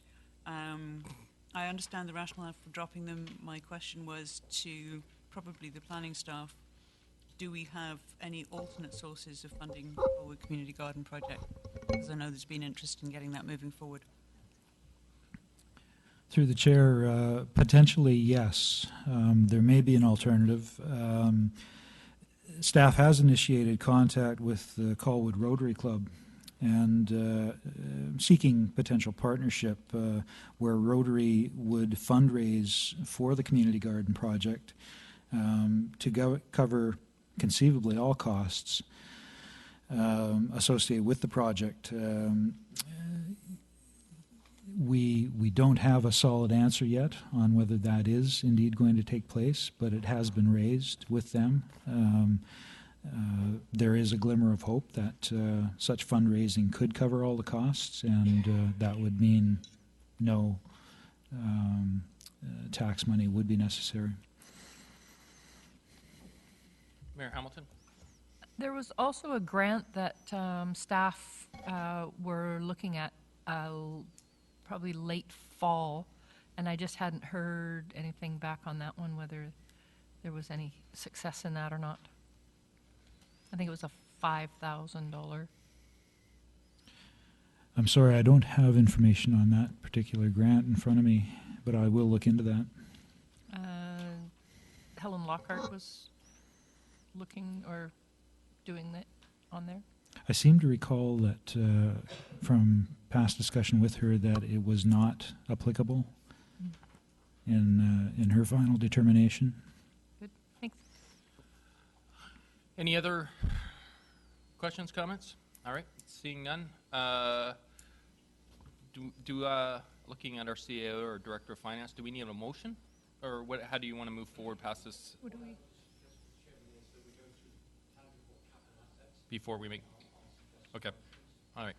So if you all flip to tab 4 now, do you, Director of Finance or Deputy, do either one of you have any opening remarks before I move forward? Okay.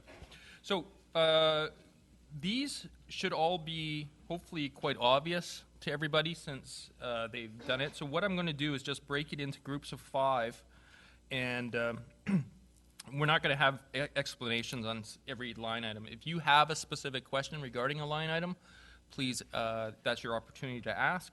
Otherwise, we just keep moving on to the next one. So starting at carpet, tile, City Hall, tab 4. Tab 4.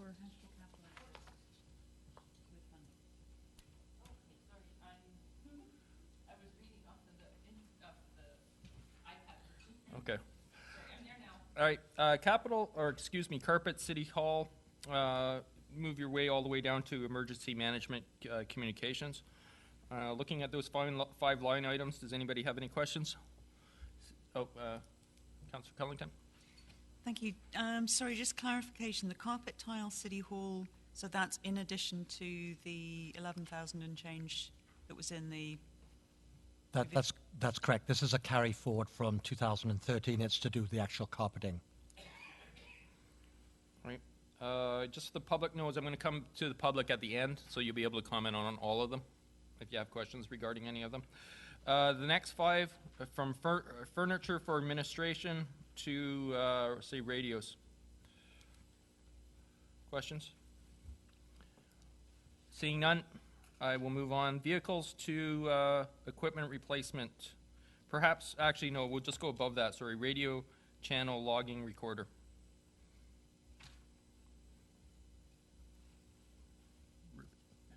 Yeah, got it? Yeah, just before equipment replacement. Yeah. Question, Mayor Hamilton? Building improvements are?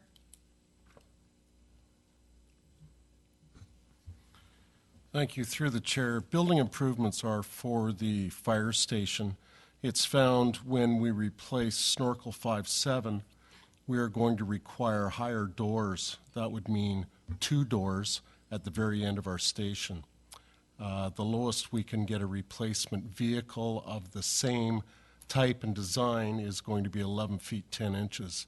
Our doors are 12 feet, which means if the throttle is hit accidentally or the brakes as they're going through, then there's structural damage as well as vehicle damage. The sum of doing that and replacing that, we have a quote in it, I believe it's $48,500. The other upgrades are for both the men's and women's washrooms upstairs in the fire station. Both of them are vintage 1972. Neither of them have heat. They're in dire need of bringing up to the rest of the station after we went through the renovations. The last one on there that will total up to the $91,000 is the renovation of the kitchen in the station, and there's some pictures attached in here. It is also 1972 vintage. That will bring the whole station back up to the modern era of today. Those 3 were missed when we just didn't have the funding when we did the station. And could you also comment on your forecast of 2016 of 150,000?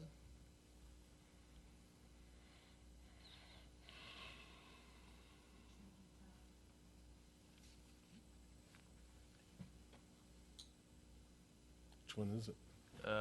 Line 20. Training tower? Oh, the training tower for the rear of the station. When we redid the station, we did not also have the funding. We used to have a training tower attached to the station. That was left out. There are now modular designs which are actually made out of sea cans, which can be painted to adapt to the forest background so that they're not outstanding. And this will provide a training ground for confined space training. It will not be used for fire, but it will be used for smoke. And this is training that we can do right at the station. And it would be up to about $150,000, most likely less. May I ask a question either through finance or to the chief? Why didn't we budget that over like a 3-year span rather than having a one-time hit? Because, I mean, we've got a forecast of 2015 of only $16,000. So, sir. Oh, okay, that's why. Yeah. Okay, so Yeah. it's okay. That's why. Thank you. Make. Okay. Any other questions? Seeing none.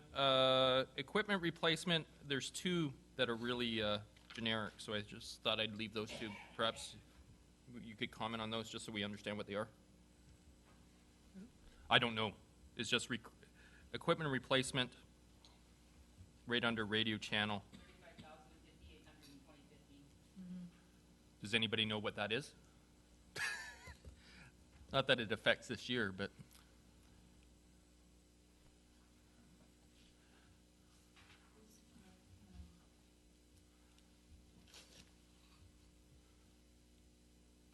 I believe the 35,000 would be the replacement or the rebuild of our foam trailer. Yes.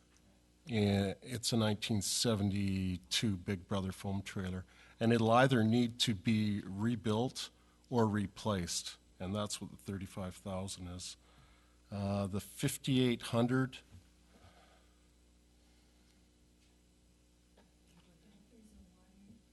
Yeah. That's a water rescue sled that would be towed behind our Sea-Doo. That's something that's been in the budget for a while, and we've continually pushed it forward a little bit because we're not 100% sold that that is a necessity. So that's something that may in the future continue to go forward. It all depends on call volume and where we're at for that. But it has to be in the 5-year plan at some point. So, sorry, could we jump back to the first one, the 35,000? The equipment replacement, sorry, remind me what that it was again? The foam truck. Foam trailer. So why is it forecasted for 35,000 in 2015, 65,000 in 2017, 16, and 60,000 for 2017?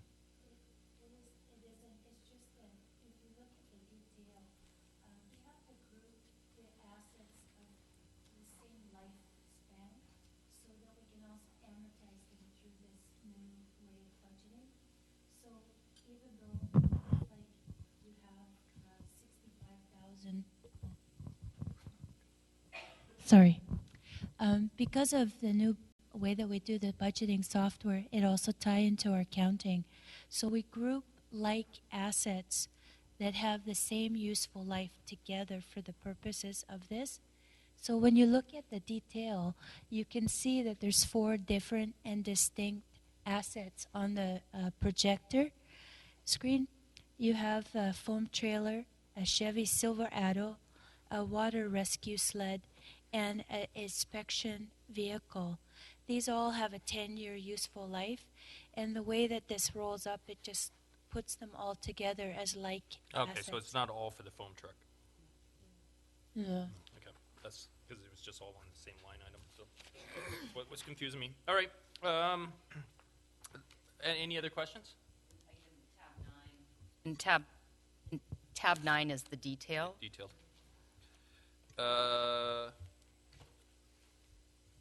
Okay, replacement engine 51 and 57, and we'll move all the way down to, say, City View software.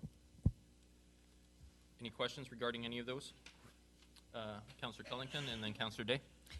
Thank you. This is a question that actually applies to more than one place where we're doing a lease, but it looks like we've got, a chunk of money and then nothing and a chunk of money. And with a lease, don't you normally kind of get a regular amount every year? I'm just trying to understand why. Yes, those 2 particular pieces of equipment will be leased. So those are like everything else. That's just the capital cost of purchasing engine 51 and engine 57. And those will be financed via a lease, but we still have to show the total price. Okay. So you show all of the amount in the first year, even though it's actually a lease that's going to be spread over? Yes, and the lease payments are under the financial services section spread out like they would be once the payments begin. Okay. Like this is So when we run the total at the bottom, we're not showing that full amount in 1 year. No, we're just showing that we're going to have an expenditure of 1.35 million, and then we're financing it this way. Okay, great, thank you. Any other? Sorry, Councillor Day. Thank you. I'm just wondering why we are going with a lease for the trucks. I don't think we've had too much discussion about whether we would lease or purchase, or at least not at our table, maybe at Protective Services. And I'm just, since to me, with the way that it's written here, it makes it look like a purchase, but at the end of the day, hopefully we're not spending that much, otherwise we may as well own it. Well, we do end up owning it, don't we? Yeah. Yeah. Councillor Logan kind of alluded to this a little bit earlier. We are not in the enviable financial position of having millions of dollars in a reserve to buy this kind of equipment. And because we really only start to aggressively fund a long-term fleet plan last year, we just do not have enough money to fund these big ticket equipment purchases. And traditionally with Protective Services, the plan generally is that you lease because after 10 years you own the equipment. It's a more economical way to fund the equipment and less impact on the taxpayer. As we move along in time with our fleet replacement plan, we will not have to go through leases, but I believe last year I mentioned it, 2032, I think, is when we're able to start buying our rescue equipment with cash.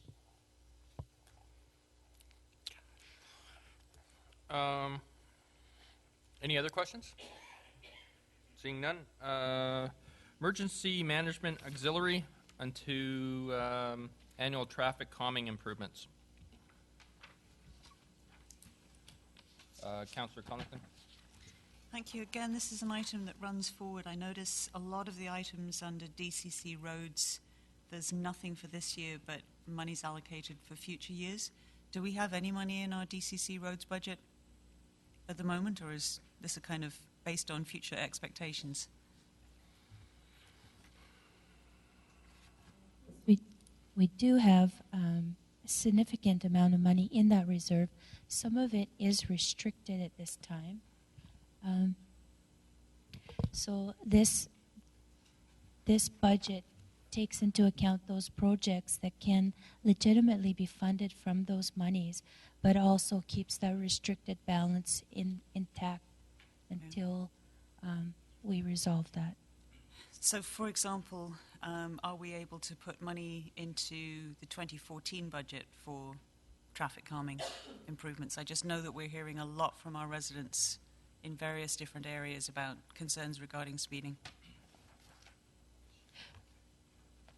The traffic calming, I thought, was annually, and so each year it's going to be funded out of that DCC with no impact on taxation. Okay. It starts what I'm showing is I'm showing it starting in 2015, and my question is, can we start it in 2014? Yeah, we when we discuss all of the projects from the beginning, and we're trying, initially this was going to be funded from taxation, and so when we went through that first process of pulling out as many projects that were funded by taxation and or moving them to a future year, we then had to look at the impact on taxation still with those cuts. And then it was a process of, okay, what can we fund through DCCs, etc. So in theory, you could have that starting, as well as the annual lighting improvements. That's a similar effect of development that could also begin in 2014 with no impact on taxation. So that would be my request of Committee and Council, that we actually move those forward to starting in 2014. Yeah, Councillor Logan. Thank you, Mr. Chair. I really not enviable of the position that staff are in, trying to figure out how to fund these projects. So I'm wondering if that particular item should really come out of taxation as something that's, you know, it would be a reoccurring item that that has a predictable funding source, whereas the DCC funding, it's less than predictable, and perhaps more geared towards larger scale projects, such as improvements to Souk Road, Machosa Road, that sort of thing, that where traffic is a direct result of development, whereas traffic calming, it's to deal with localized issues that may or may not be attributable to increased development. Yep. Oh, sorry, yes, Councillor Day. That's all right. I was curious about the emergency management auxiliary at 175,000 in 2015. Through the chair to Councillor Day, what that is for an auxiliary generator for keeping this building powered. However, until we do some analysis of whether the building can actually stay up, it's not worth buying this unit. So even 2015 might be a bit early, but we have to identify it because it's likely we'll need it sometime in the future. Okay. All right. So through our CAO, how do you want to address the request by Councillor Cullington? Through the chair, what did she ask exactly? Through the chair, was the CAO paying attention? No, he was daydreaming. Sorry, Chris.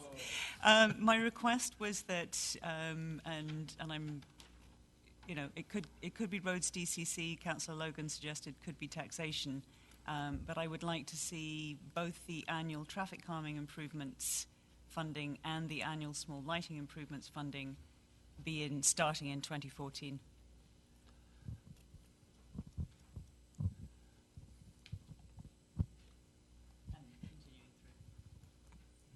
Yeah, Director of Finance. So, depending on how you decide to recommend funding for this, we're going to have an impact on taxation or we're not.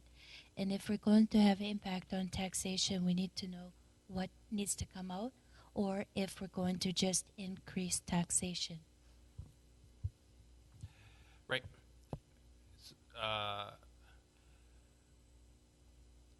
Because we're also running into the issue of tomorrow, you're also going to be bringing back the ILAT issue, which is going to either have to be addressed through taxation or we're going to have to cut something else out. That's in the sewer budget. Correct. Oh, it is in the Yes. sewer budget. Okay, so Yeah, and I think it can also be You found addressed it? by Okay. contribution and reserves. Okay. Yeah. We have about 116,000 in a sewer reserve that's no longer being used or added to that could be partially used towards that, I think. Yeah. All right. So again, CAO. What I would suggest for the time being is that maybe these two items be left as is, and as the budget process proceeds, there's a possibility that if we make adjustments to the taxation level, reduce it in other areas, we could put it in here. Okay. I think that's the only way to do it without, unless of course council would like to increase the tax lift to the taxpayers. Councillor Day. Thank you.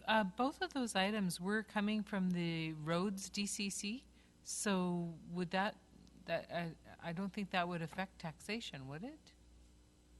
No, but I'm not sure how much is in the DCCs to be able to cover this sort of work. And Councillor Logan suggested it be moved to taxation. I believe there's more than enough in the road DCCs for these two small things. Yep. Director of Finance.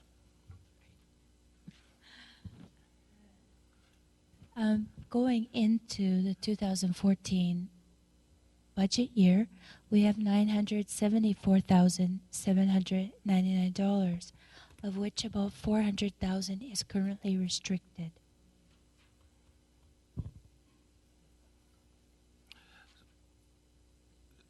So explain to me why then you didn't put the 21,000 in as a road DCC for 2014 again? Because it sounds like there's 100,000 Because at available. first, when we If you look at the original document, these were going to be funded from taxation. And because we were trying to cut taxation projects and move them into the next year, it was always taxation from the beginning. Okay. It was when I had that final look at the budget and said, no, we can't do that. Got it. All right. I think that answers the question then. If there's enough in DCCs, we can push everything back to 2014. So do you need a motion from this committee, or is that can you just go ahead and do it?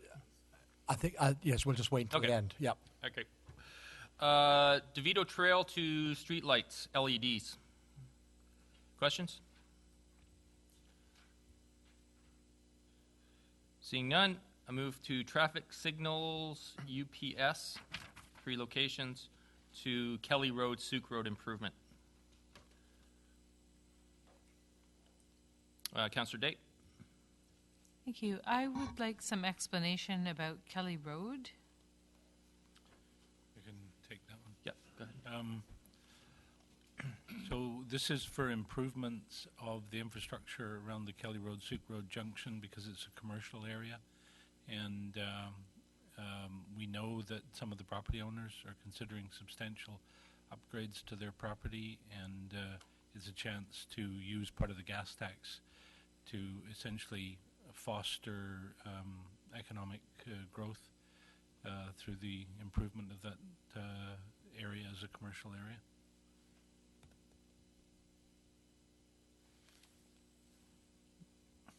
Is it the hands up? You good? Okay.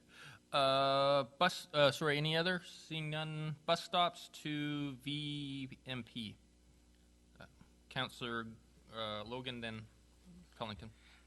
Thank you. Through you to the Director of Finance. Just wondering what the what is meant by contribution versus a grant for Wishart Cairndale, and I guess the bicycle lanes. In order to differentiate between different sources of funding to make it easier to follow, I considered sidewalk funding a contribution because the developers contribute that money to the city. Okay, so for the Wishart Cairndale crosswalk, it could be like contribution / grant type of deal, but because gas tax was used for some of it? For these projects here that are entitled contribution, these are coming from either sidewalk funds or Trees for Tomorrow fund. Only. Not taxes, not gas tax. But I think, and I could be wrong, but I think like the Cairndale-Wishart intersection, some of it was gas tax because of the drainage and some of the other stuff. I might defer to Michael. It was last year, but Okay. there's no reason why you can't change the source of funding this year. Yeah. Well, I only asked because we also had approved the portion from that picks up from the sidewalk on Wishart to Ackland. That's in there. And is it in there? Okay. And I know that would be the contribution part. I mean, it doesn't matter to me. I just want to make sure that we're. It's all included in the price. The 97,000 is included. Yeah, in that includes all the additions that were approved during the year. There were in fact 2 additions. I can't remember what the other one was.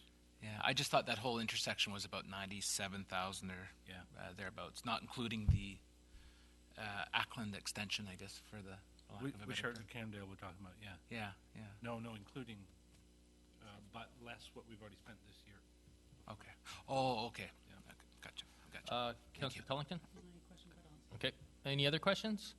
Seeing none, we'll go to Old Island Highway right down to the bottom of the page, the 2014 Chevy Silverado. Questions? The only question I had was about the international crane. What is that? Which one is that? Like, Flat deck with a crane on the back or the front. Can't remember what the crane's on the front, I think. okay, so it's a truck. Yeah. It's a truck that. Okay. And do we have one right now? That we're replacing? Okay. Sorry, yep, go ahead, Councillor. Thank you through you to either the Director of Finance or Director of Engineering. Are all the Silverados and the trucks in here for Public Works, or are they for other departments? The Leaf is to replace an engineering vehicle. The trucks are all, I believe that they are all Public Works. Okay, and are they replacement vehicles, or are they new? Sorry, are they what? They're just simply replacement vehicles? Yeah, we're not buying any new vehicles, as far as I'm aware. And will this, do you know if this will be it then in terms of replacement vehicles needed? Because I know we bought some vehicles over the past couple of years, and CFO probably knows when the program expires. Yeah. There is only one new equipment, a vehicle planned in the fire department a few years down the road that was not in our 5-year fleet replacement plan brought forward last year. So all of these are replacing existing, very dilapidated pieces of equipment. And I expect in about 5 years, everything should be replaced and will then be on a regular replacement schedule. Thank you. Going on to the next. Oh, I'm sorry, Councillor Lukens. Thank you. In reading through this, I see that in engineering we're looking to hang on to the Subaru. And for what reason? I'm just wondering the cost that it takes to retain that as far as insurance goes, gas, maintenance, and the depreciation of it. Why would we hang on to that? I'm not sure why we wouldn't. It's a vehicle that's in use now, and by the mileage on them, they get used every day. What is the cost comparison or analysis of the cost to retain that and what it would be worth in the end versus paying employees mileage to use their vehicles? I think that I'm not sure where we're at in the discussion of that.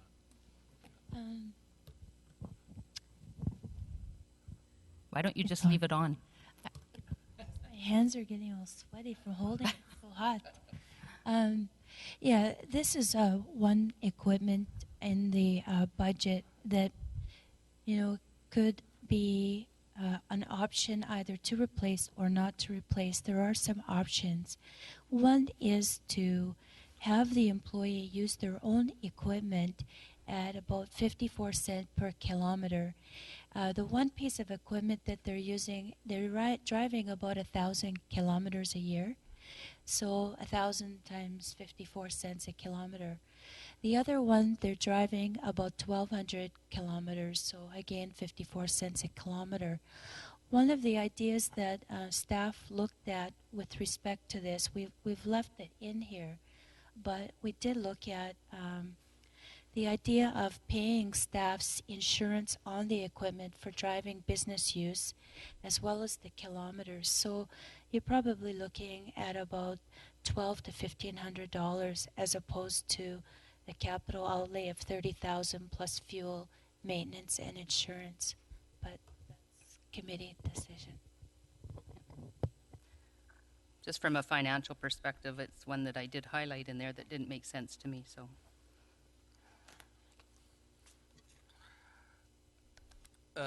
Any other questions? Seeing none, we'll go to the last one. We'll just do the rest. The 2014 electric Leaf to the Colwood Central Sewage expansion. Questions?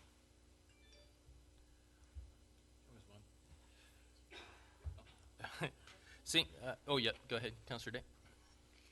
Thank you. I'm looking at the pedestrian crossing with the solar and note that it is being paid for through taxation in 2015. And I'm just wondering if that would not qualify under the gas tax, or have we exhausted the gas tax?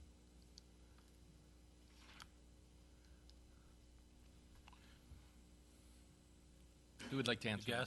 The gas tax has to all be spent by March 2015.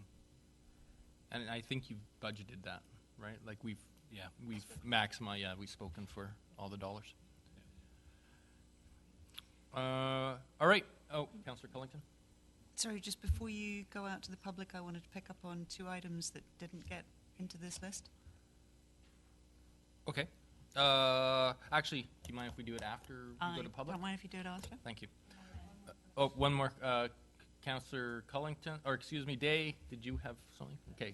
Sorry, I was slow. I have one more question, and it was on the Colwood Central Sewer expansion. I didn't know what that was about. That is the sewers to, well, it's the construction of a pump station on Allendale and hooking that up to the existing sewers, plus a possible sewer down Machosen Road.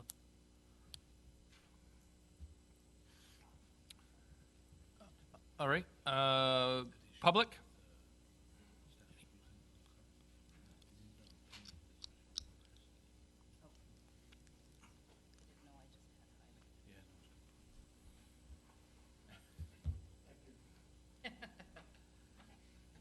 It's sweaty. It's not on, Dwayne. Can you just...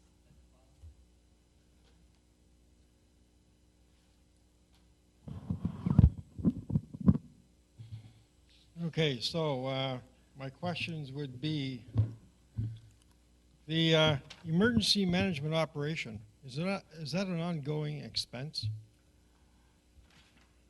Has that got to do with this emergency planning operation? Looking. Line item number 4. No, yet. Who would like to comment on that? Staff? I'm not sure whose department that is. I can probably speak to it once I find my notes on it. It's been such a long time. Yep. So what this is emergency operations center upgrades. This was included in the 2013 budget and it's carried forward. And again, it's to do with underground conduits and also the overhead projector for the emergency operations room, which is really the committee room back there. So it's a one-time cost. Correct. Okay. Furniture for administration. I know last year there was a sizable amount of money spent on furniture. Furniture for administration. Is there not an ongoing funding or an ongoing budget amount that should be in the budget to show that it's anticipated that every year there will be some replacement of furniture? Through the chair, to answer the question here, it's to do really with, we've got one new staff member that came on board. This is really to accommodate that individual and also to reorganize some of the space. And that's going to be the tricky part of taking the communications manager out of the office she's in now and trying to relocate her somewhere within the hall. And on that note, if we do replace furniture on a regular basis, should we not have a standard line item of furniture for every year and just simply put it into the fixed capital costs of running the building? Yeah. So this was a one-time cost because of the new staff member that council approved. We have to buy them a desk. You can let them use yours. They got me sitting at. Yeah, she is on my desk. Trees for tomorrow. Is that an ongoing program? Yeah. Yeah, that's a one-off. We got a grant for $20,000. And I see there's taxes for $20,000 as well. Yeah, we have to match. Match it? Okay. I take it the grants are all from gas tax, is that correct? All the grants that are listed here?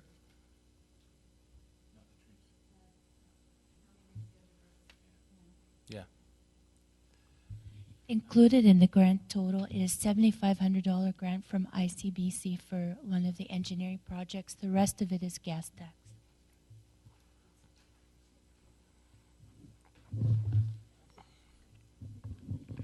The Kelly Road, Souk Road improvements. Would this not be part of the transportation study as well? Would we not wait till that's done to decide what improvements we want to make? We need to put something in the budget for now, and we've chosen the best projects we can. But the results of the transportation study are expected before the budget is finalized. And as soon as we have those results, we would bring them to, through a committee to council to discuss whether they want to do something else. And again, remember too, Dwayne, that, with that being a gas tax grant, we have to make sure we budget it, so that because if it's not in the budget, then we can't spend the money.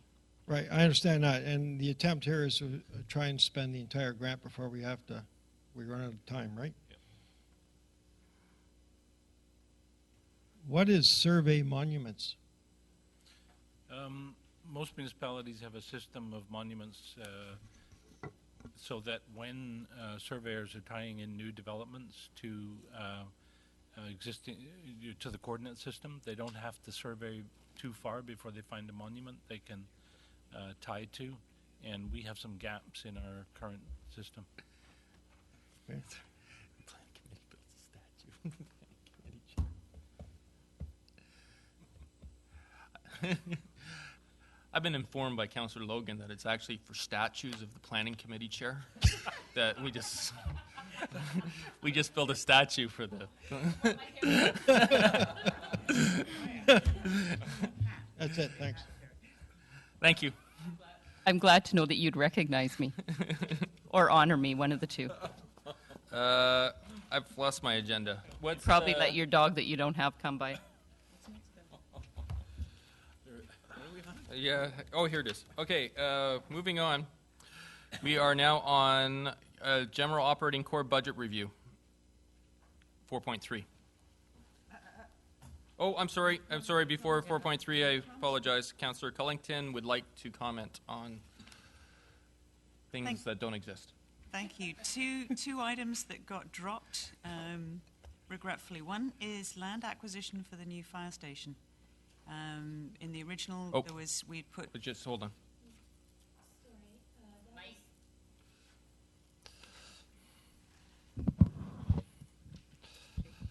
Sorry, Didn't that go was somewhere else. that was kind of duplicated because finance looks after the reserve funding, and Fire Hall had also included that in their budget, so we took it out. So it appears that it's been removed, but it has not. Okay, so it does appear elsewhere. It should appear. It should appear somewhere else. Thank you. 50,000. All right. The other item that maybe now appears somewhere else as well was the playground equipment for Colwood Creek Park.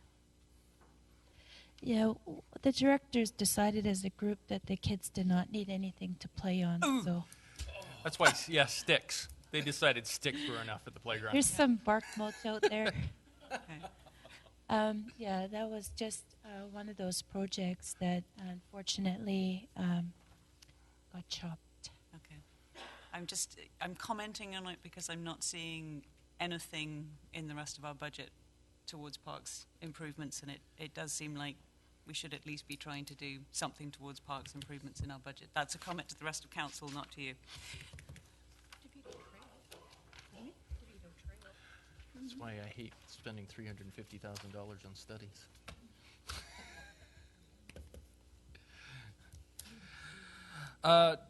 All right, any other comments before we move on? Seeing none, I will go to 4.3, General Operating Core Budget Review. Which tab is that? Do you know? Tab 1. Tab 1, everybody.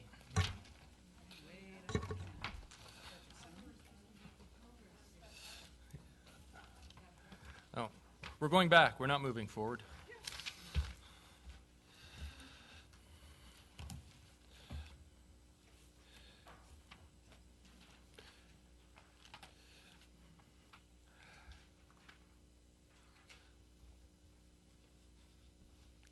Do you have comments? Are you going to talk to me?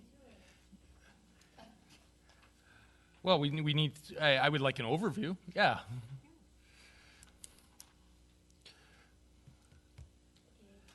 Basically, the core operating budget has really no change except for we've made adjustments for employees who are now here for a full year, along with their benefits.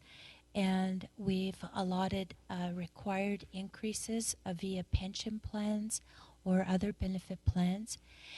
Some of our utility costs have gone up significantly higher than inflation, so those are taken into account in here, and as well as our fuel costs also higher than inflation. And there was a restructuring in administration that accounts for about $32,000 of the core increase. And other than that, there has been very little changes. Are there questions regarding Councillor Day? So we're at tab 1, right? And I just had a couple of questions. The unconditional government transfers over time are reducing, and I just wondered if there was a reasoning behind that. And that sort of brought me into thinking about the payment in lieu of taxes and whether or not we were struggling with appeals still. This solely increases, it solely relates to the loss of the small community grant and the traffic sharing fine revenue.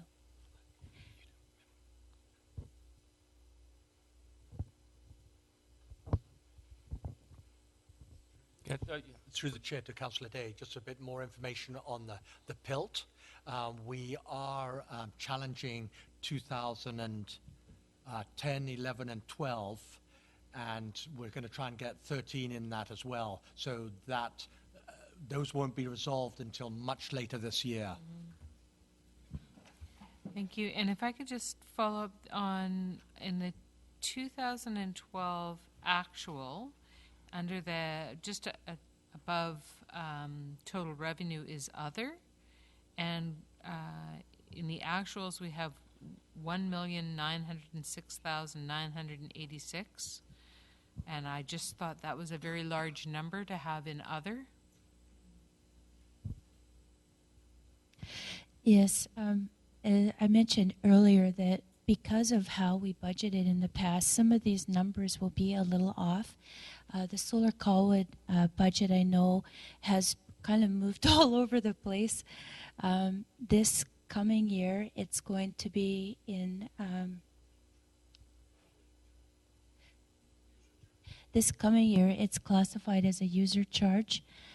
Last year, it was considered a conditional government transfer, and the year before that, it was kind of overlooked in the budget. And just was also wondering, there are little percentage numbers below the total revenue as the years go forward in the 5-year plan, and just wondered what those numbers represent, the percentages. Yeah, these are mostly for finance to just make sure that everything looks correct, and it would be a year, like a budget year over year calculation. So, Cynthia, if you look, like for example, if you take 2014 forecast, that's 20 million, and then for 2015, it's gone down to 19 million. So that's a negative 3.1% decrease. Right. So that's where those numbers are coming from. Okay. Actually, it's Councillor Logan, then Lukens, then Cullington. Thank you, Mr. Chair. Through you to the Director of Finance. Where is does the casino revenue show up?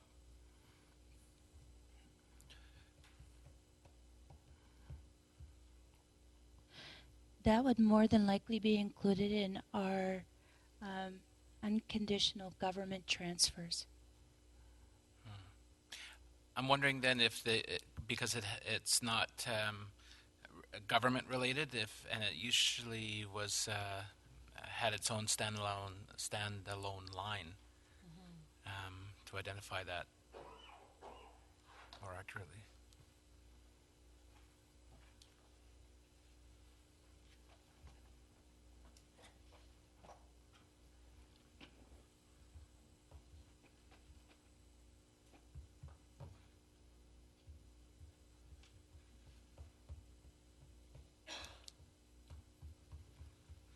Come on, Danny, come up with an answer. Jeez, I'm just sitting here. I'll poke him for you. You're not there to look like eye candy, fella. Yeah. He loves me.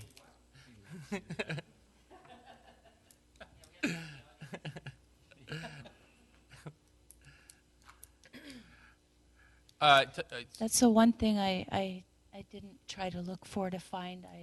Okay, perhaps what we could do is have you just look for that for tomorrow, and then tomorrow night you could just answer that question. Are you comfortable with that? Oh, I'm comfortable with that, and also actually, while we're thinking about the casino revenue, is that there was a policy or a motion a number of years ago when we had that casino revenue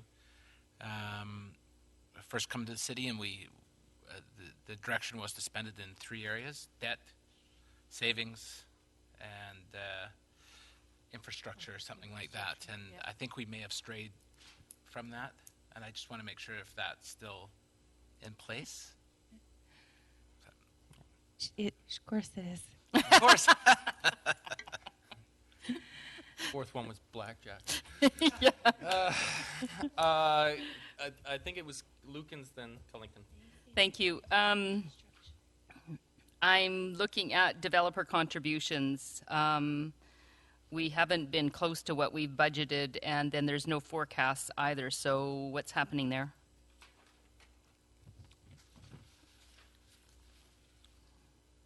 Are you looking at a specific line item called development? Developer contributions? Under revenue. Under revenue, sorry. Just above other. Moving that way. Yeah, these are good. Teresa brought them. It's the one thing she can eat. Oh, you didn't bring these? Who brought these? Did you bring these? Oh, sorry. I thought you brought them. You handed them to me, so I just assumed. Taking credit for other people's goodwill. Yeah, we have not realized anywhere near what we've budgeted for in the past, so we left that blank in hopes that anything that did come in would be kind of gravy. I just wanted an explanation why there was blank lines so that the public understood why we have not put a number in there. All right, Sorry, Councillor could I Cullen. just- Or did you have another question? No, sorry. Councillor Logan say that casino revenue was debt, infrastructure, and which else? Investment? Debt, infrastructure, savings, I believe. Savings. Oh. Cullington, then Day. You're right with us talking about the expenses stuff as well as the revenue? Absolutely. Okay. So my first question under the expenses column is, I recognize what general government protective services and engineering services are. I'm a little baffled by what we include under environmental health, environmental development, and utility and enterprise services. Yeah, this year is a little bit different because of how we have to categorize different expenditures. So our environmental health includes our crossing guard expenditure, our health and welfare, I guess you would call it department, Trevor, garbage collection, spring cleanup, windstorm debris cleanup, and branch drop-off. Our environmental development is a planning only. And then utility and enterprise services? Utility is our sewer only.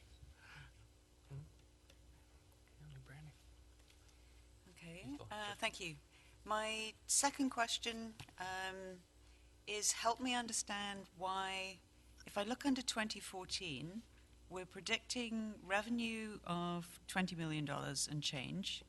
We're predicting expenses of $17 million and change. So why have we got a tax lift at all?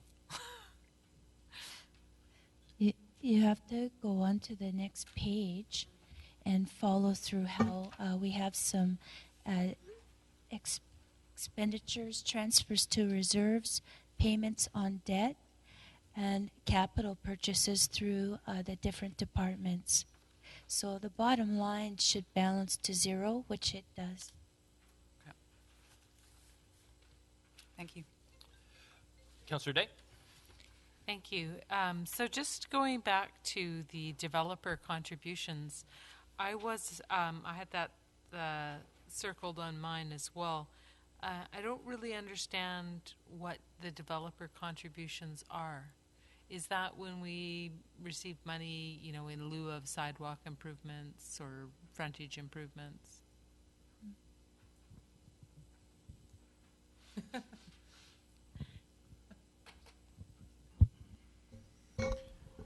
As I understand, through the chair, that would include the various amenity contributions and payments towards reserve funds that have been created, public art, those kinds of things. And my other question is, looking under 2013, under general government expenses, our budget was $4,155,000.58, and the actual seems to have been $2,257,893. So it just seemed very odd to me that our actual would be so much less than our budget for 2013. Yes, there's a number of transfers that still need to take place at year end, but in addition to that, the Solar Colwood budget was included in general government last year. I believe it was about $1.5 million, and it's nowhere near that much being spent. Right. Okay. Thank you. All right. Unless there's any other questions, we'll now move on to payroll. Oh, sorry, public. Oh, you actually have a question? Councillor Sullivan. Just kidding. It's all right. No, sit back down. Councillor Sullivan overrates. Wow, Councillor Sullivan had something to eat, so she's now back on our game.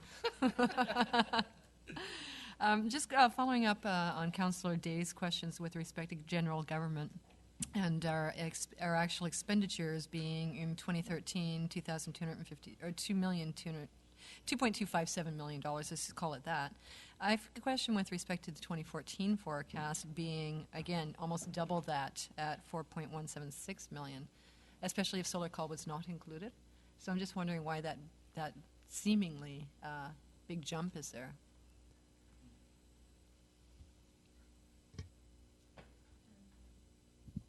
We also have Solar Colwood is still into the general government budget for 2014 and 2015, and then the project ends.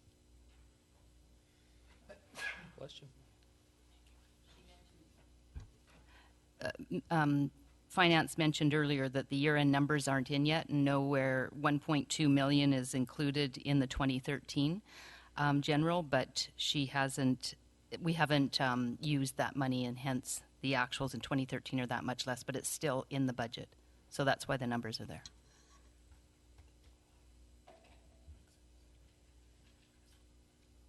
Hold on. Public.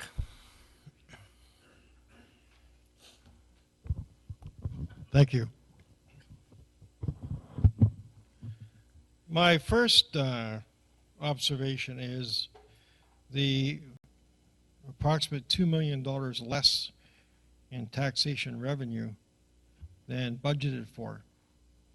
And I would have thought that with our budget last year, we would have had a fixed amount and a known how much taxation we will be getting, and that amount should be pretty close to budget.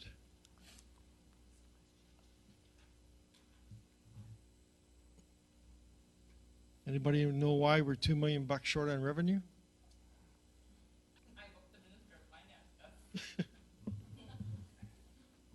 Yeah, we're actually not short. When you look at the detail of the actual taxation revenue, we've collected about 98.6% of what was budgeted.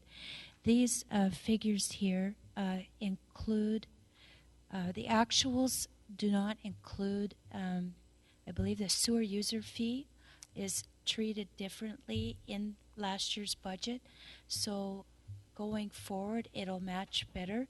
But there's about $900,000 that has been excluded from that. And then my observation was, as Councillor Day pointed out, was the disparity, the gap between the budgeted under government, and I also note protective services and engineering, and the actual expenditures as well. But then for 2014, they bounced right back up close to what we budgeted for 2013. And is there a rationale behind why our expenses were so much lower than our forecasted budget?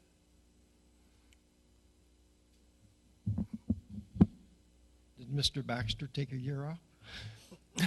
Oh, another one. Wow, zing. I'm going to ask you to leave, sir.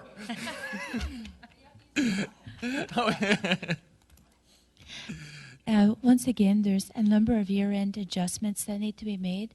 There's lease payments, principal payments, other charges that we generally only book at year-end.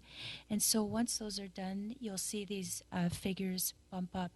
In 2014, we hope to be doing this on a monthly basis to make it far more efficient and a better less time commitment from staff on our year-end audit.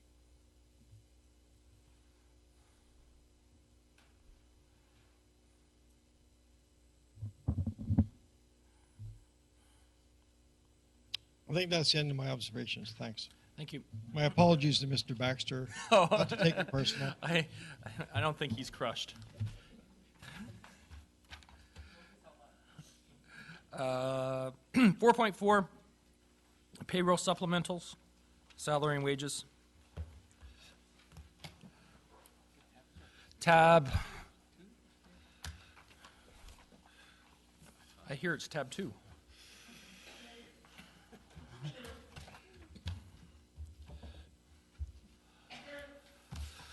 Is that you? You don't want to talk about that? No?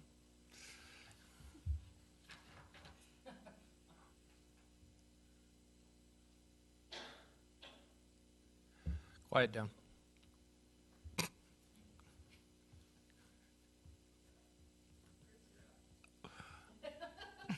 No, I'm going to bed now. So the first one is the first line is the communication officer coming online in 2014. The second one is to do with Heritage Archive. As you can see, it's a very small number. This is just literally, it's getting somebody in for a few hours. And then the rest are, I'll just jump down to the next one, which is engineering admin assistant.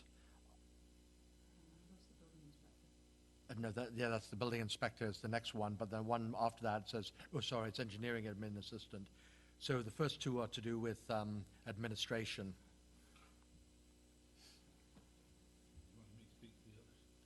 Okay. The third building inspector is in case the more optimistic guesses about what will be constructed comes true. But you notice it's a relatively small amount of a year's total. The next column over gives you the year's total. So it's allowing for adding somebody to the complement towards the end of the year. But if the activity isn't going on and we don't need them, we wouldn't add them. Okay. And the engineering admin assistant is because we consistently find that Nora has a greater workload than she can manage, and that was actually predicted by numbers we did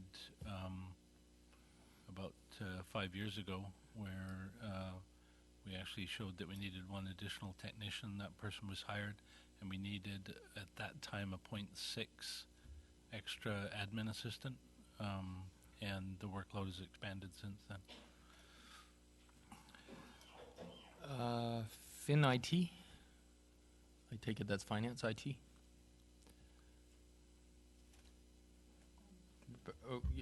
We'll do questions at the end. Rebecca? Finance IT?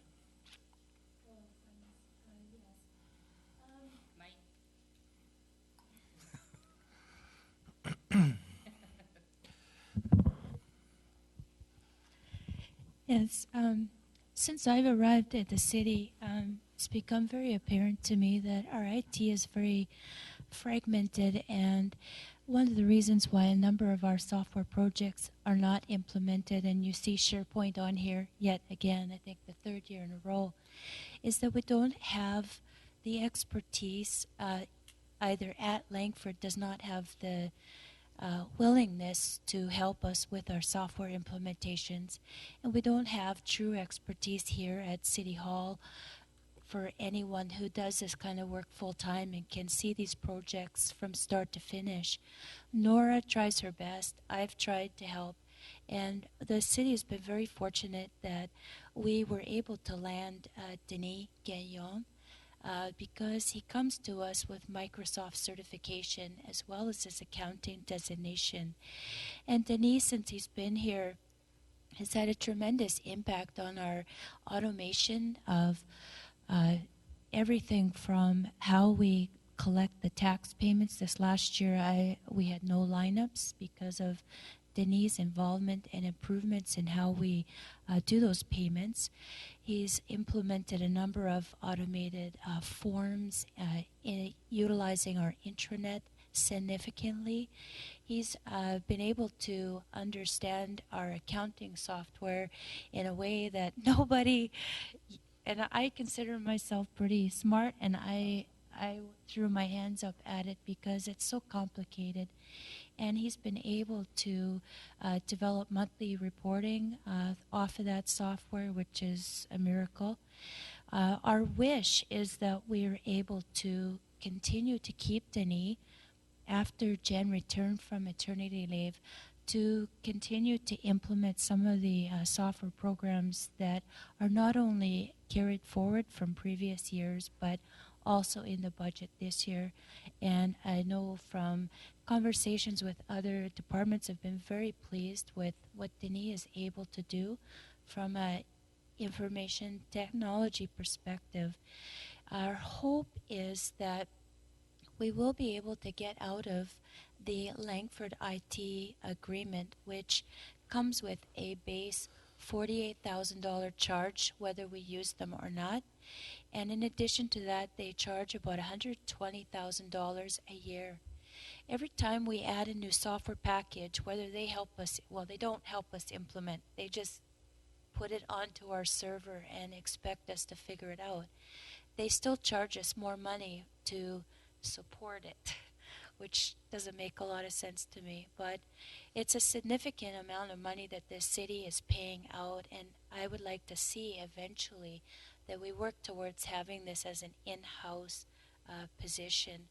But in the interim, to get our software packages that have been sitting on the shelf for a number of years, it would be really great to be able to keep him for at least another year, and that's what this request reflects. Thank you. Fire Chief? Oh, sorry, I should note, the way that this budgeting software works, anytime someone retires, you have to kind of pull them out and put the new person in. So the fire department doesn't actually have any positions, but this is the only way we're able to put the new annual salary in for our new fire chief. All right, so that's this is not just really a bookkeeping. position. Okay, got it.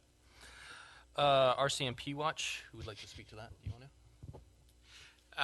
Yeah, I believe the inspector is supposed to be here tomorrow, but from our conversations, this is to address some significant workload increases as a result of some additional requirements from both the provincial and federal governments to deal with prime and other statutory requirements, in addition to an increase in volume at the front counter and the criminal records checks and the overall caseload increase for members that the watch clerk and other administrative staff take on so members can remain on the road. Great, thank you. Okay, we will now go to committee for any questions regarding any of the positions. Councillor Lukens? Thank you. Just with respect to building inspector, I'm just wondering if we wouldn't be considering doing consulting until such time as we actually need to have the activity in our community to warrant even considering hiring somebody else. I really think that that's the best use of our monies and of that person's time. Any other questions, comments? Oh, sorry, Councillor Cullington. Thank you. On the building inspector one, I think what I heard Michael say was that the idea was that this would be a new position that we would bring on, but we wouldn't actually bring it on until and unless we had the workload to support it. So I don't think a consulting necessarily makes sense, and my understanding too is it's damn hard to find a good building inspector. My question was actually on the finance IT one, but maybe a similar kind of comment, which was that we're sort of bringing on a new QP position for 2 years, which then discontinues. And I guess I wondered why we didn't handle that same workload under a contract arrangement rather than a employee arrangement.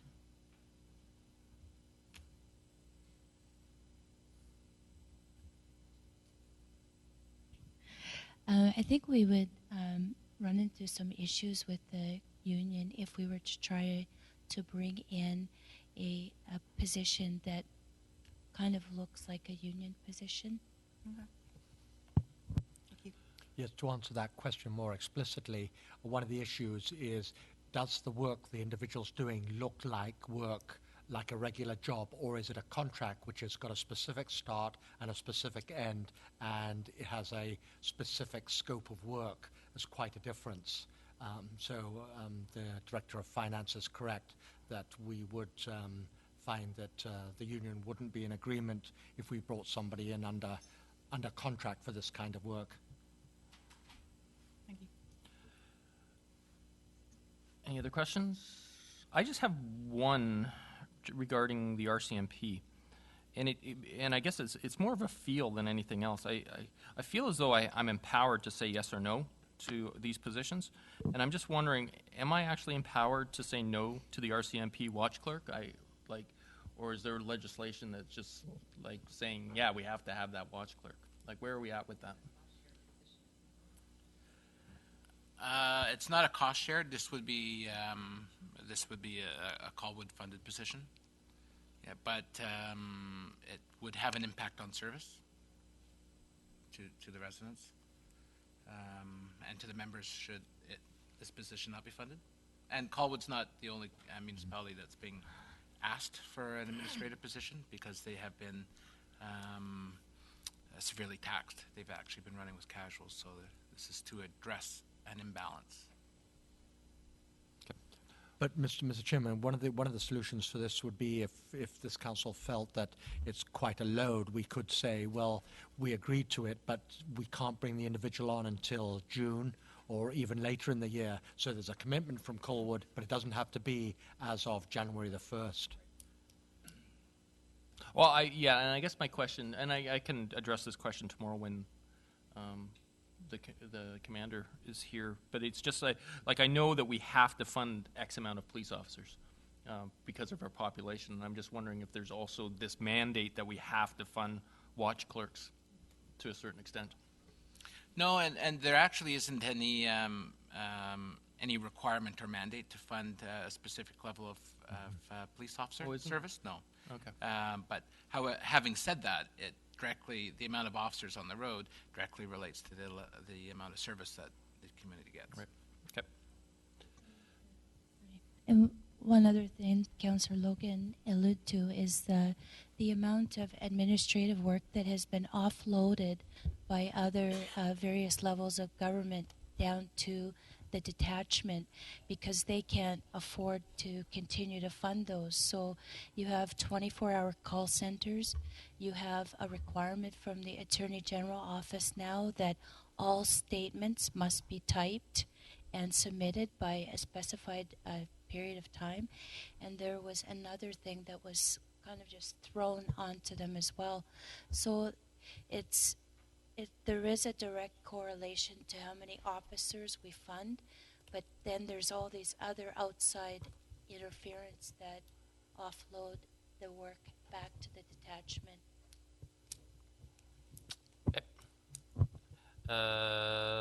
Projects 4.5.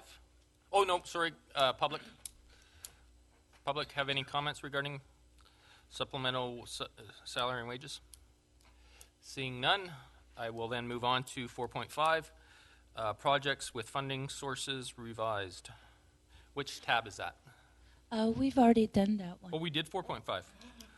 Funding. And I believe we did the Fantastic. next Whoa, one. we're flying through this now. Oh, yeah. Why are they? So, sorry, Mr. Chair. All right.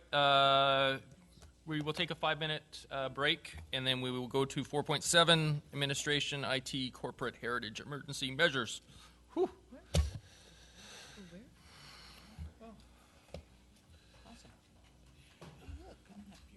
Well, thank you. Wise. Makes me look wise. And I'm just keeping this while the Seahawks are playing.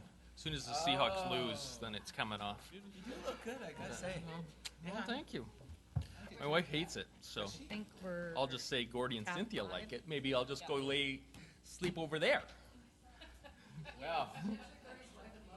Yeah. Yeah. Snuggle right in the middle. Look at this. Oh. This is literally called the hanging naked Western Park and Rec.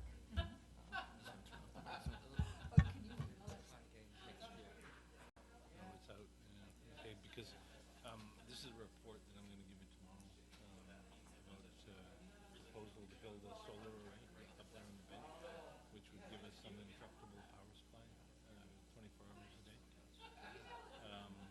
And the economics of it are really good as compared to the generator, obviously, which is a dead loss. This thing pays for itself. But of course, if we don't know that this is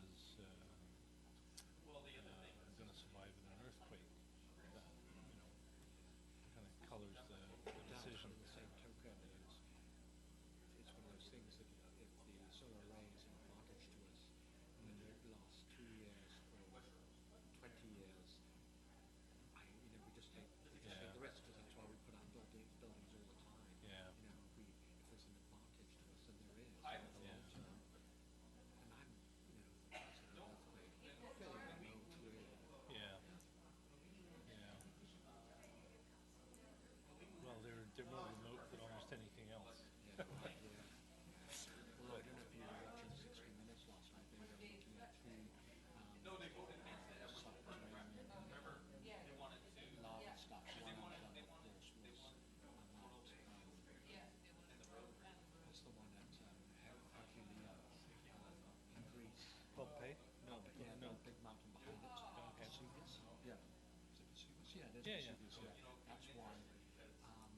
The other one is in Iceland, which is erupted 3-4 years ago and caused all sorts of trouble, and it's still pouring out magma at a huge velocity. And the other one is the old Yellowstone Park, the old diesel or whatever it's called. They say that one is even more catastrophic. That one goes, it'll change how we live completely. And they say it's a huge one because what they've discovered is a huge great magnet pit that's just literally just under the surface. And the reason why the gas that keeps going is it's a vent off. If anything happens, because the cavern underneath is so big, say it'll quite possibly put us into another ice age. That's how Yeah, catastrophic it could be. And the last time it happened was 450,000 years ago. I forgot. I heard. Yeah. Yeah, I would have never have thought of that. It's a mop up. Well, those things we can't take account of. Too hard to figure out. Do your best. But I mean, we may move somewhere else, but this building or a building will always be here. There will always be something. There could be, 27 houses or whatever. We can still power them off the solar array. Well, that's the other thing. I would love to look at budget and see if we walked away from this asset. Look what the asset and fire taxes. That was close enough. Then we don't have to worry about anybody else. And it doesn't really cost us because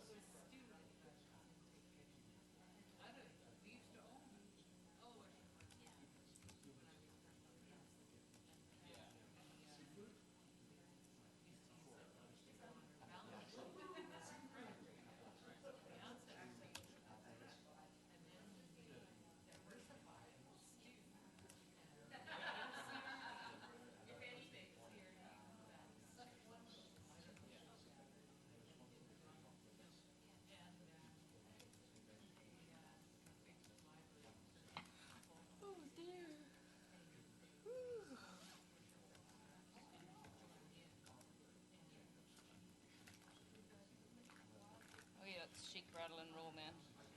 Hey, Let's shake, rattle, and roll. let's go home. No, we're on a roll. I know, but we're getting tired. Well, I'd rather do it over 2 nights than 5. Yeah. Well, we really don't have that much to do, No, do we don't have much left. Because we've the individual skip over. budgets we've already been through, really. So, this is just the operating. out. I could talk to Chris just to see when they're putting that on the budget. Chris, do you know when, I heard by January 28th, we're supposed to approve West Shore Park, our next budget? For, like, that's under the agreement. So, do you know, is it planning on being on the next council? That go through finance, I guess?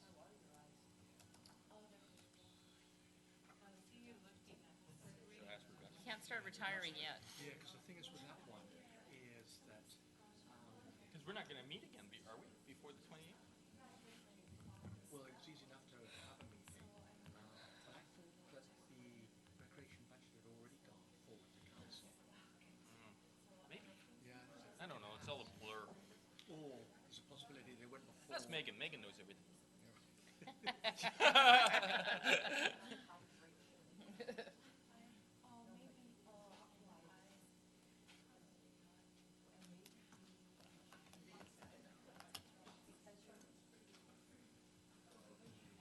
All right, come on back, everybody.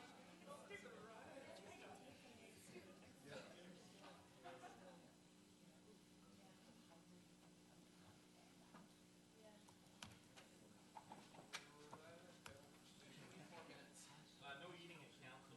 Hello. One I can't see. These two huge heads. Ignore him. You're munching away, you're eating and drinking. What you got in there? I did. Wait, Rebecca. Rebecca, come on back. Yeah, tap 5.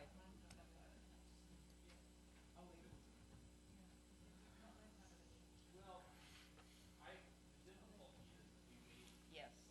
that no, sorry. For example, bylaw,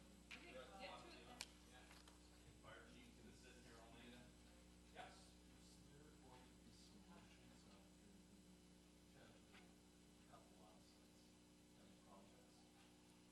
Mr. CAO? Well,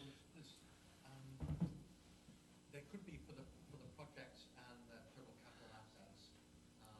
However, it's really the core budget that's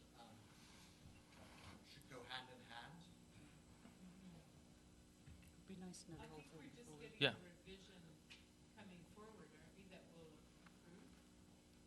I think it can, based on the discussion so far, I would suggest that, just to give you an example, that for a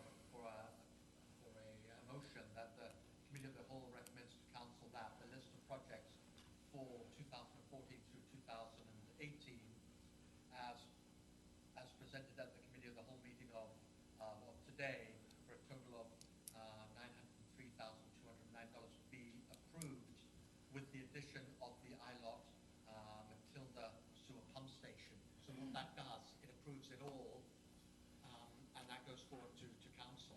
Okay. Does somebody want to make that motion? If we do that, can we also add in the 2014 for the lighting improvements and the traffic calming?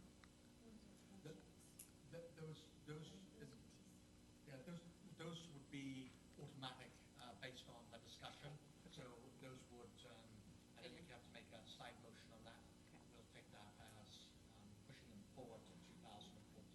I thought Michael said that the ILOT was the sewer budget, so.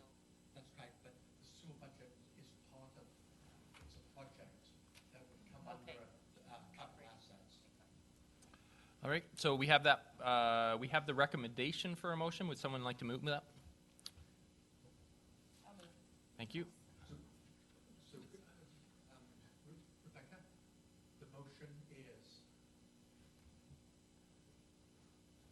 that the Committee of the Whole recommends to Council that the list of projects of 2014 through 2018, as presented at the Committee of the Whole meeting of 2014-0106, for a total of $9,003,290.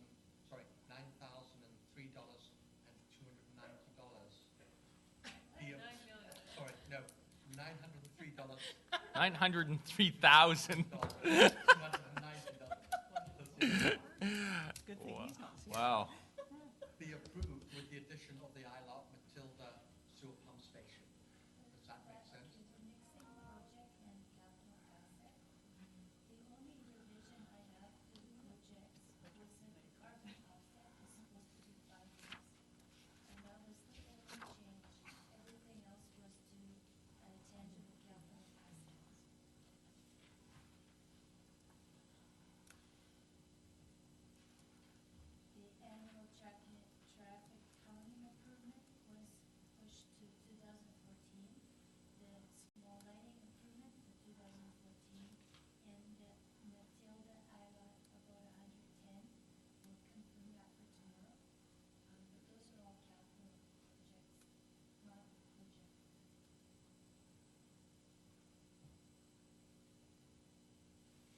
So that means that the ILOT Matilda part of that motion just gets removed? No. We have two motions, I think. One is for the project as amended, which was the carbon offset needs to be for 5 years. The second motion will be for tangible capital assets as presented and amended to include annual traffic calming in 2014, annual small lighting improvement in 2014, and the pump station and Matilda and ILOT from the sewer utility at about $110,000. So those are the two motions. I just haven't got to the second one yet. Good save. Nice try. All right, so Sherry said yes to So I both moved it. motions. Can we combine the two motions, or do I need two separate? All right, so we got motion one, moved by Sherry. Does Councillor Megan have it? Lukens. We can get it off. Okay, good enough. All right, Megan's got it.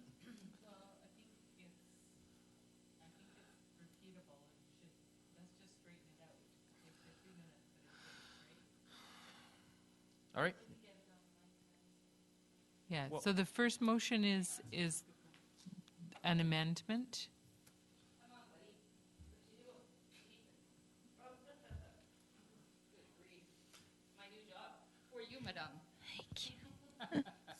She's a Okay. Donahue. So I believe that the motion should read that Committee of the Whole recommend to Council that the projects presented at today's meeting for the 2014-2018 five-year financial plan be recommended for approval as amended, with carbon offsets being funded for all 5 years. The forecast for 2014 is 915,290. Or sorry, 903,290. I'll move that. All right, discussion? Seeing none, all those in favor? Opposed? Carried. Do you want me to do? And there's the second motion? The second motion, I believe, should be that Committee of the Whole recommend approval to Council of the tangible capital assets planned for the 2014-2018 five-year financial plan as amended to include annual traffic calming improvement funding in 2014 of $21,000, annual small lighting improvement in 2014 of $19,000, and in the sewer utility pump station at Matilda and Ilot for approximately $110,000 in 2014. And I don't have a grand total for that. I would move the motion. All right, discussion? Seeing none, all those in favor? Opposed? Carried. Thank you. Moving on to 4.7, amend IT corporate heritage emergency measures. Chris Pease. So, Mr. Chairman, Which tab is this, by the way, sir? Is it 5? Tab 5? yes, tab 5. Basically, committee has already gone through this budget. All that's in here is more detail, line item details, and it's my suggestion that council not get into that level of detail. Generally, there are some minor increases in the budget, and there's also some slight decreases. But overall, the budget fits into the plan that was presented in tab 1. So unless there are any questions, I suggest I'll leave it at that. Okay, questions? Councillor Cullington, then Day. Thank you. 2 questions. One is, I know it's very generous of all of us to take a pay cut, but I'm not sure why the council salaries go from 96,000 and change in 2013 to 55,000 and change in 2014. Amalgamation. Amalgamation. Sorry.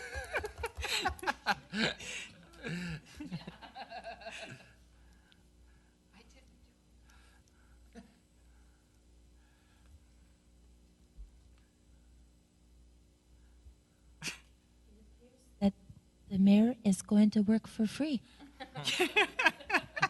Yay. So we'll have to fix that. Okay. My second comment, or it's really more of a comment than a question. I'm looking at the bottom under Solar Colwood, and I'm not questioning the numbers, but there are some very large figures that fall under the heading of consultants, and my concern is that Natural Resources Canada will look at that and flip, because I don't think they necessarily see us as spending all of that money on consultants. So I'm wondering if there's a different term that we can use for that particular line. It's right at the bottom of page 1 of 2 on my hard copy.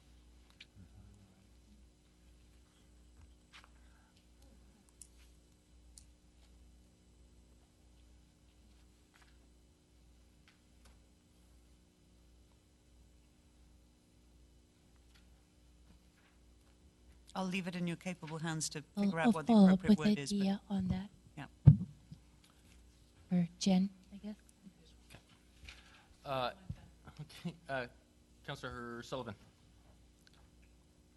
Thank you. I just have a question with respect to the line item with professional fees. In 2011, we had a budget of $50,000. 2012, $75,000. I understand 2013 and 2014 because we do have a lot of consultants helping us out with our master plans, etc. But I don't understand why it remains as high as it does through 2016, 17, and 18, because most of our huge plans will have been completed by then.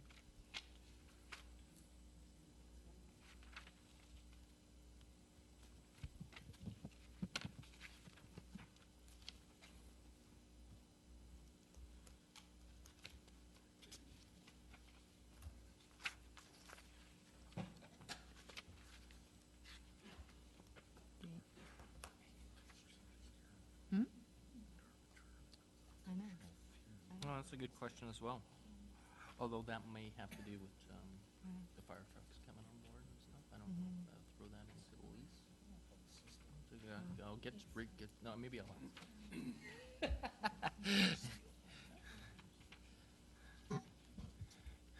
That's right. Yes. Under professional fees, in 2011, we had a budget of $50,000. In 2012, $75,000. 2013, 14, and 15, I understand why they're as high as they are, because we have a lot of master plans underway, and we rely heavily on consultants to get that work done. I don't understand, however, why that budget remains as high as it does in 2016, 17, and 18. I could answer that. Because of how the budget was put together in prior years. Oh, sorry. No, yes, please. You're going to see that the professional fees for the previous years only include the legal fees. In the new totals, you're going to see that we have professional fees of consultants for $74,500. We have interpreters from ADHC. We have legal of $126,000, and I believe that is it for a total of $238,000. So the professional fees are somewhere else in the admin budget, just not on that line. It's unfortunate, but that's just how the budgeting was done in prior years. They weren't grouped together the way that they should have been. Okay, thank you. Are we planning to address that in future budget years? Pulling them together so they're all in one spot?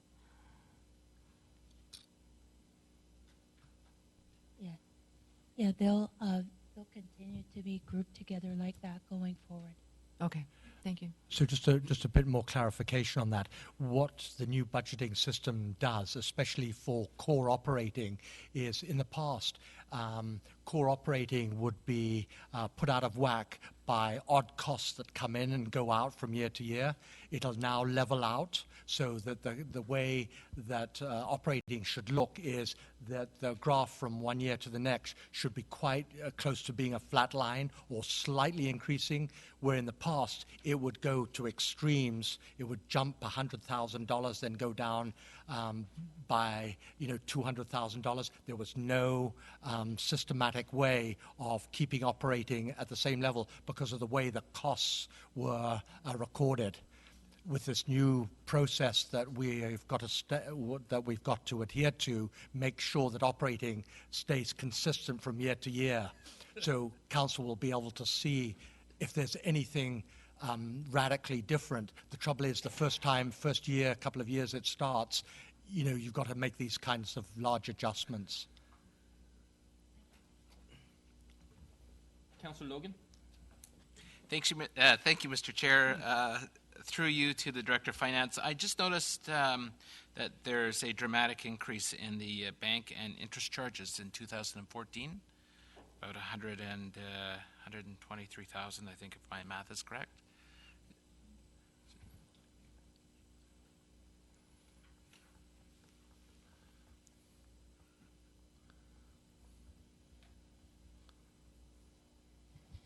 Yeah, that's going to be related to the increase in our MFA debt that we're expecting to have to start to pay on next year. So that's what that's for. Sorry, just to stay on that, I don't understand. I don't understand how we have MFA debt that we're not paying on already. Why weren't we paying on it to this point? Well, we are paying on it right now, but what we've done is we've again got the groupings the way that they're supposed to be. So this budget now reflects what we expect to pay to the MFA on our capital debt. So is that capital debt increasing, or is that capital debt just been reassigned to a different category? Just been all brought together into Okay. one account. All right, thank you. Any other questions? All right, public? Seeing none, we can move on to bylaw 4.8. Unless we don't need a motion, do we, with that one, Mr. CAO? What I would suggest is at the end of all the presentations from each one of the departments, you could make a motion to approve the core budget for 2014. Okay. 4.8 bylaw. Could I just You can be Vanna. Yes. Sorry. Last year what we did was we put a motion forward each time you reviewed a department's budget because it just kept it very clean. Okay.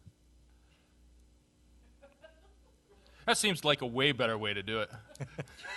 Well, just when we go back on to look at the motion, we're going to have to find the agenda to see what was on that agenda. Right. Good point. Yes, very good point. So going back to 4.7, then do we need that for that specific one? Do we need, because that's just sort of a general overview. I don't think we need a motion on approving that one, do we? Or recommend the? Yes, because it's the administration budget. Oh, okay. So it does need a motion. All right. So I would move that we approve, recommend to council that they approve the administration budget as presented. Discussion? Mayor Hamilton and then Councillor Cullington.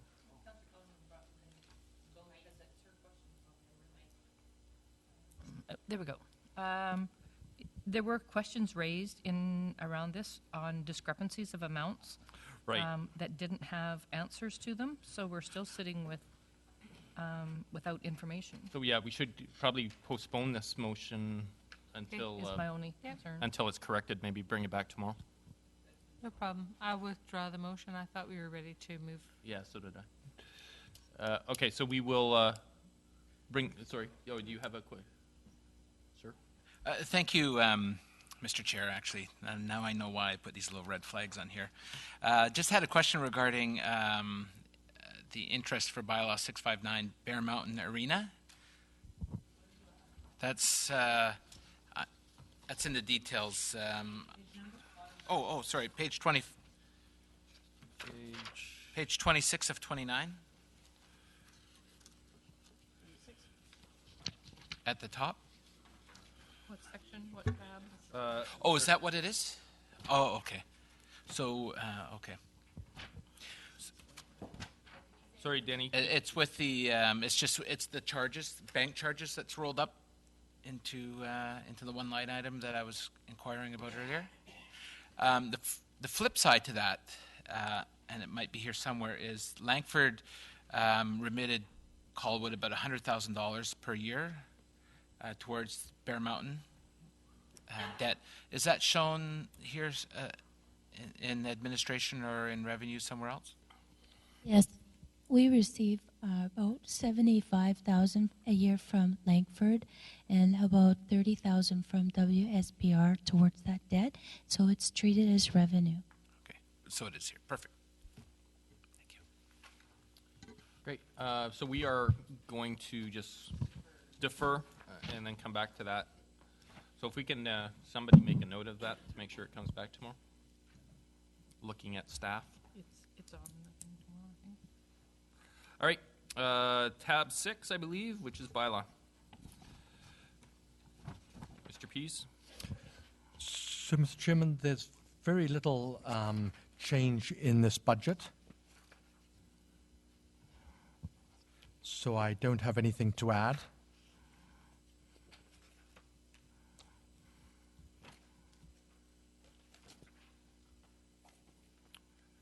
Okay. Questions from anyone?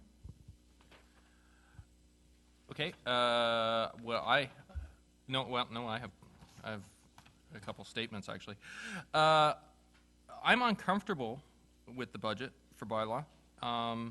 There are several things that we've sort of requested for, which I still haven't seen occur. One was with the graffiti. We were hoping to start subsidizing that position through other municipalities, and I haven't seen anything of that sort to this point, to any significant dollar amounts.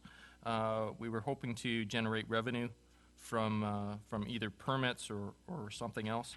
The other concern that I have is the hours that bylaw is working, and I'm seeing bylaw travel, for example, 2 of our bylaw officers in the same vehicle, which basically seems like we're paying twice as much for them to do the same work if they're in the same vehicle. And so, you know, I question if we really need to have 3 bylaw officers working from 8:30 to 4:30. We need to look at expanding those hours and expanding weekends and so on. And I certainly cannot support a budget right now as with the way the department is operating at the present time.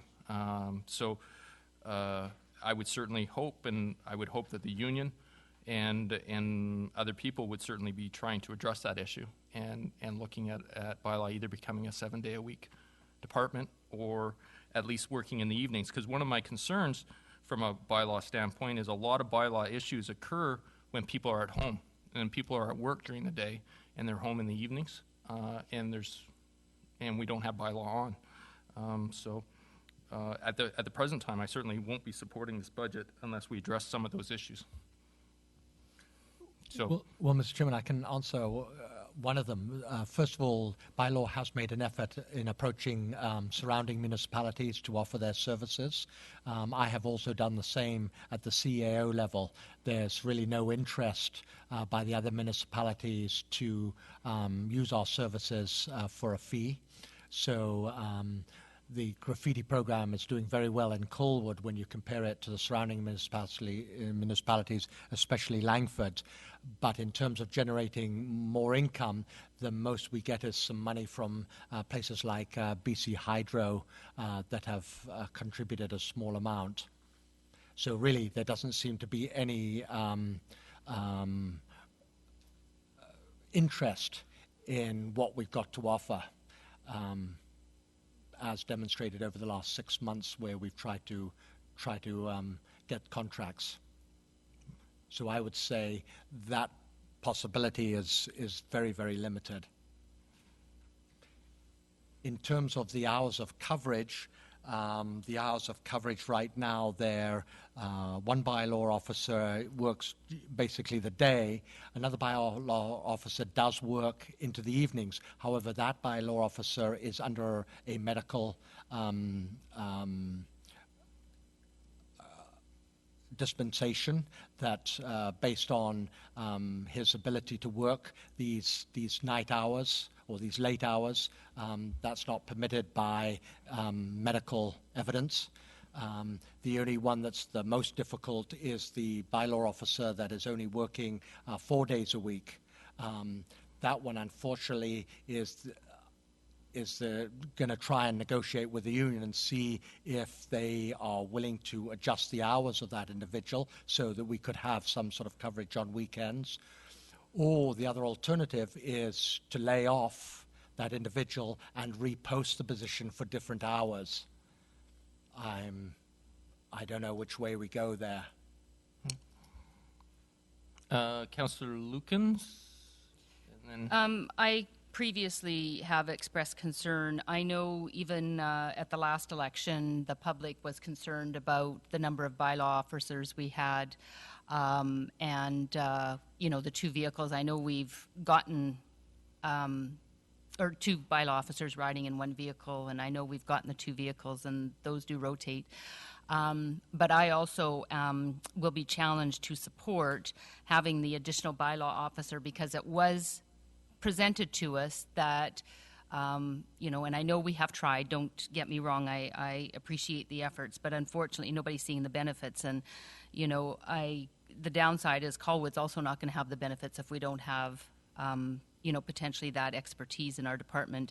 I'm hoping that there's been some cross-training so that somebody else, you know, can pick that up. But I will not be supporting having 3 bylaw officers go forward this year without help from the, other communities.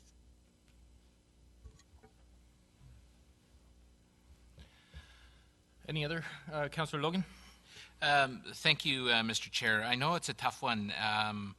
And I just want to point out there are some union ramifications as well, should we choose not to fund it. So there will be a cost implication regardless. But we also have to recognize the value that we get for our dollar and compare what has happened in neighboring municipalities when bylaw enforcement officers have been displaced. And it's meant a significant uptick in certain activities such as graffiti, so which has a negative connotation to the community. What I'm hearing is that there is some discomfort about having 3 municipal enforcement officers, basically Monday to Friday, with the exception of the odd Saturday, which I share, because quite frankly, the stipulation for the second municipal enforcement officer was to work weekends and evenings, and that was one of the sole drivers that sold council in creating that second position. So, you know, if we want to maybe hold off and on approving this while we have some further discussions with the union to say, you know, here is some discomfort that council's having. What can we do as an organization to address some of those concerns? And so we don't throw the baby out with the bathwater, and we try to maintain the level of service, or actually increase the level of service to the residents. So, you know, I don't want to say let's kibosh it without, you know, going to the union and say, okay, we need some alternatives. You guys need to come to the table. I'm just going to go, before any more questions, just invite up.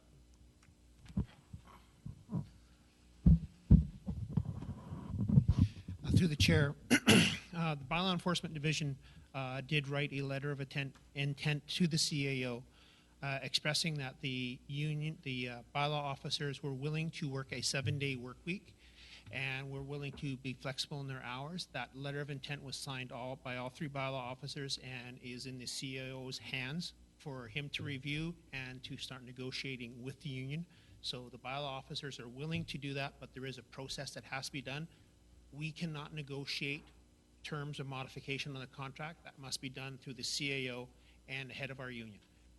Full stop. I can't do anything about that. That we are willing to do that.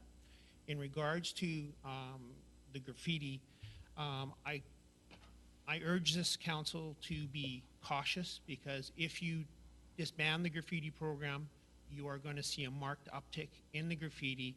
Evidence of that is by looking to our neighbors to Langford that dismantled their program. Their graffiti has gone off the charts. Our graffiti right now is at its lowest ever, and you drive around our city and try and find graffiti right now. It is very difficult to do. We have been very successful over the last several months of having a 100% remediation, removing of all graffiti. So I know we've had difficulty in getting other supporters of the program. Everybody likes the program, but when it comes to putting the rubber on the road and paying the dollars, it's very difficult. Same situation as our emerging task force with the RCMP with their commercial crime, not commercial crime, integrated safety units and et cetera. Getting that money in there is a difficult thing. We have tried. We're just not getting there. Okay. Is there any, Councillor Day?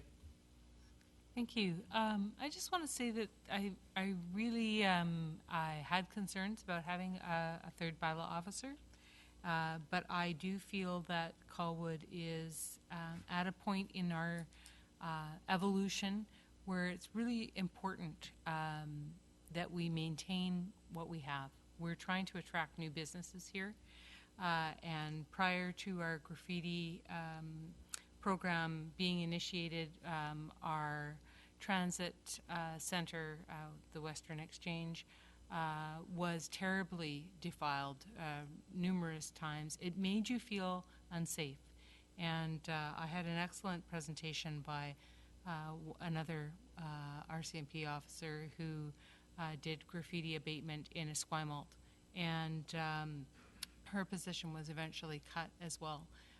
But the phenomenal change in the community while the program is going on to support business, to assist business to feel safe. I had a presentation at the Victoria Family Court and Youth Justice Committee by a downtown business owner who came forward to report a graffiti that had happened on their building.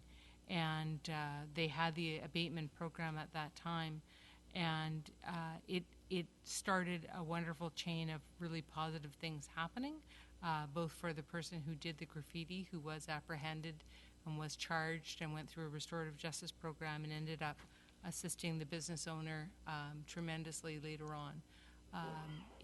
It does cost money to build community.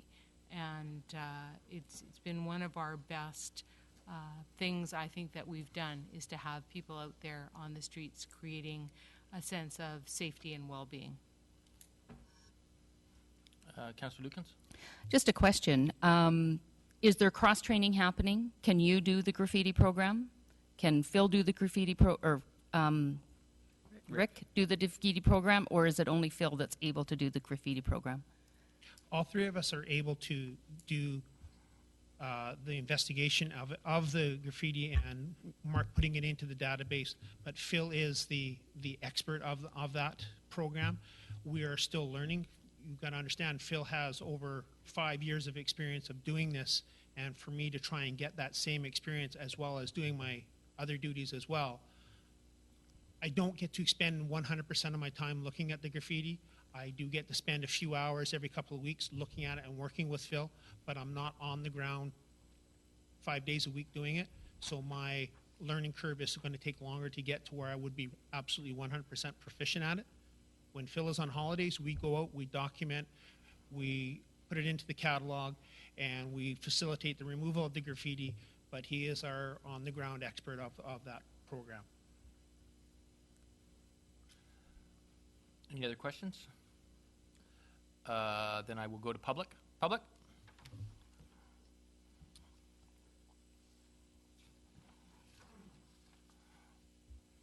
Okay, so I'm going to agree with a lot of the comments that I've heard from the committee, because I do recall the conversations last year about bringing on a third full-time bylaw enforcement officer. And it was meant to cover more than 8 to 4, Monday to Friday, because there was an overtime bill. So I would like to know in 2013 how much overtime was paid. Can we get that? Now that data will be skewed just a little bit. For example, Rock the Shores, that was all overtime, but Rock the Shores paid it. So they gave us money, and then we paid it back to the officers. So that the data will be a little skewed that way. Okay, but I'm correct there, right, Kevin? Pardon me, but shouldn't Rock the Shores, if they paid money, show as revenue for bylaw enforcement? Yeah. It doesn't show. It shows that. an expense. Like if he was to, for example, she'll pull out the line item for you that'll say we paid, I'm making this up, $20,000 in overtime. But yeah, we will have revenue of $10,000 that came in from Rock the Shores. But it doesn't show as operating revenue. It should actually show as a line item of revenue if, in fact, we took money in to offset services. Yeah, have to wait for, I'm sorry? There's only parking and fines. Yeah, well, I'll defer to the finance department. Anyways, that's my point, Yeah. that I do recall the points that were made here tonight that, for bylaw enforcement. Thanks. Thanks. Okay. What would the committee like to do?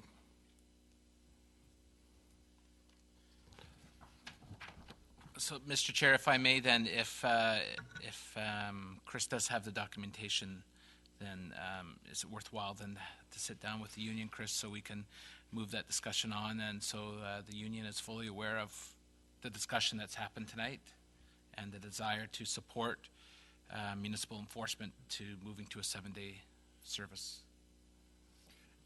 In extended hours? In extended hours, such as Yep, I think that can be done, but it'll apply to all three of the bylaw officers. So yes, definitely.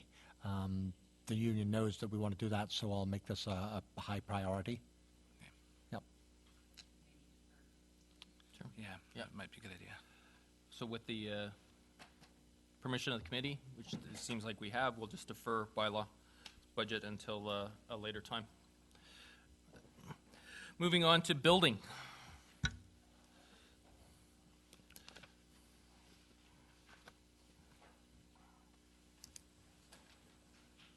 Yeah, I think that went well. You need to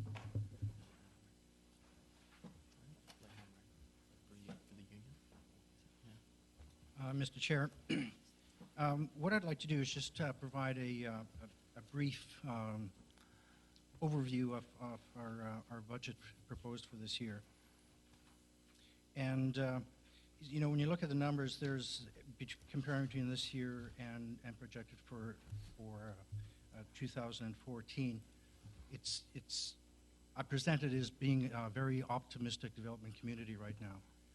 In discussion with our builders and our developers, there seems to be a revived sense of optimism in our community and in the economy. And I substantiated this information and this level of optimism by speaking with consulting engineers and architects. And they are working very actively on COTW projects, and I'm very pleased with my expectations for the year coming up. I must add that I am cautiously optimistic, but in putting my numbers forward, I feel relatively confident in what we see, and provided the world economy stays the same as it is now and don't have a blow up in Syria or something, I think we can look for a fairly reasonable next 2014. So, in essence, I'm predicting a revenue of building permit revenue of $569,000, and in my prediction, or pardon me, or the actual to the middle of December for 2013 was 473. So there's a nice increase there. My projected operating expenses for 2014 are 287. And as of the middle of December, it was 247. The increase in operational expenses for next year are due in part to the retention of an FTE Level 3 building inspector, which has gone forward to council in 2013 budget in the 5-year plan. It is anticipated that we could bring this individual online by the third or possibly fourth quarter of 2014. This position is going to be vital to the future of our COTW building department. It is essential that we get the right individual to bring on board, because maybe we all don't know, but I know that come 2015, I will more than likely be retiring. Ron North is also at the same career status as myself, and he's not willing to take on the chief building inspector's position after that. So we will need to work towards selecting the right individual who's going to meet our community needs, so that we can provide the public with safe buildings to live and work and play in, and also someone that can work well with the builders and developers to achieve their goals and achieve our city goals as well. I've included my synopsis of forecasts on a project-by-project basis, just so you can sort of get a sense. And if you have information that I haven't heard of, I'd be more than glad to get feedback.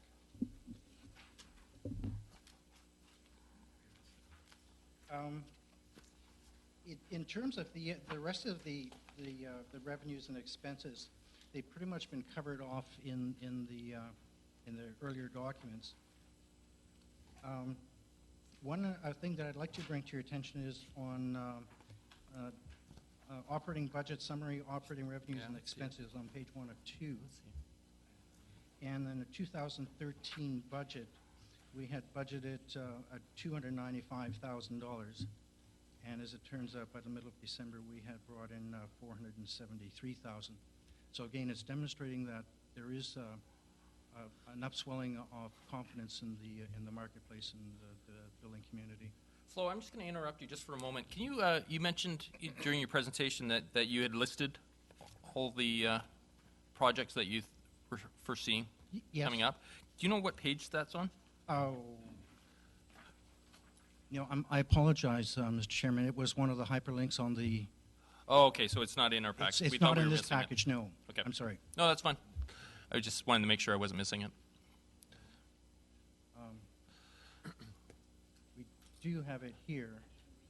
And again, when I'm comprising or consolidating this forecast, I try to be fairly conservative in just including those projects and the quantities of the stock that would be reasonably accurate of what we can expect for next year. I can arrange that. Okay. You're getting old. You can't read that. Gee, that's easy. No. I'm getting old though too.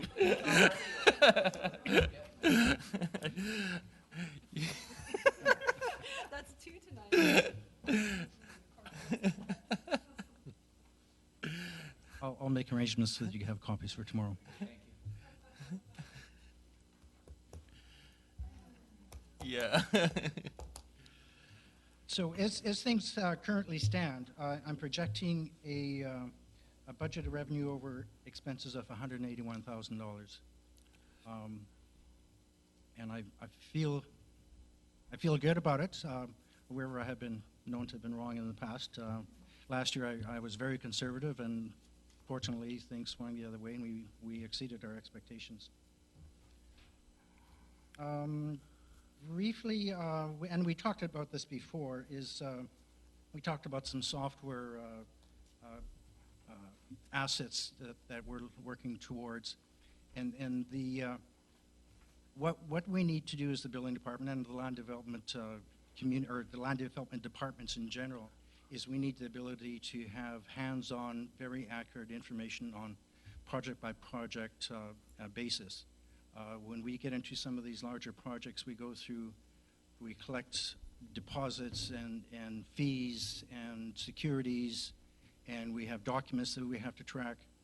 And at the end of the day, when the project's complete, we have to reconcile these accounts. And currently, we don't have one area that we can go to collect this information.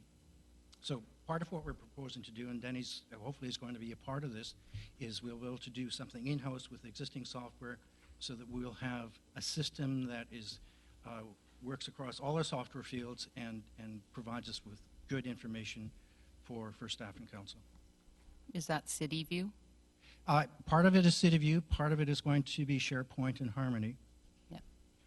And some of it will be a little bit of some in-house software that will, hopefully with Denny's brilliance, we can make it all come together. Yeah, I think that's a... That was a date we'll always remember. Oh, we're getting punchy. All right. Sorry, is that it, Flo? Or? That's it. If you have any questions, I'd yeah, be more than glad. We'll go to committee. Committee, any questions?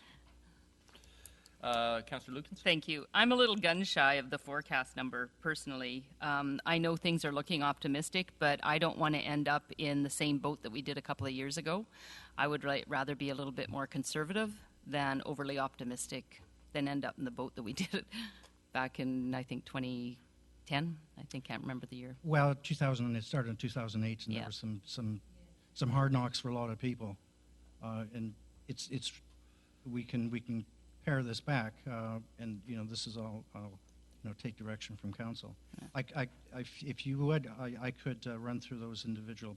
Well, I'd like to see the document and see what you've got, but I just want to flag it out there that my gut tells me this would be great, and I hope it's right, but I'd rather be a little bit more conservative.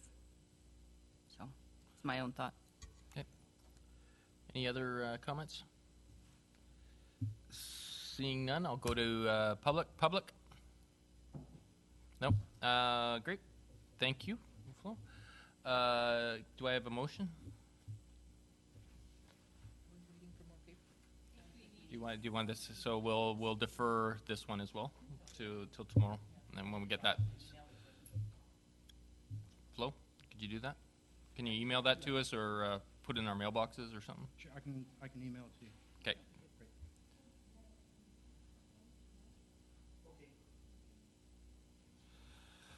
All right. Moving on to planning.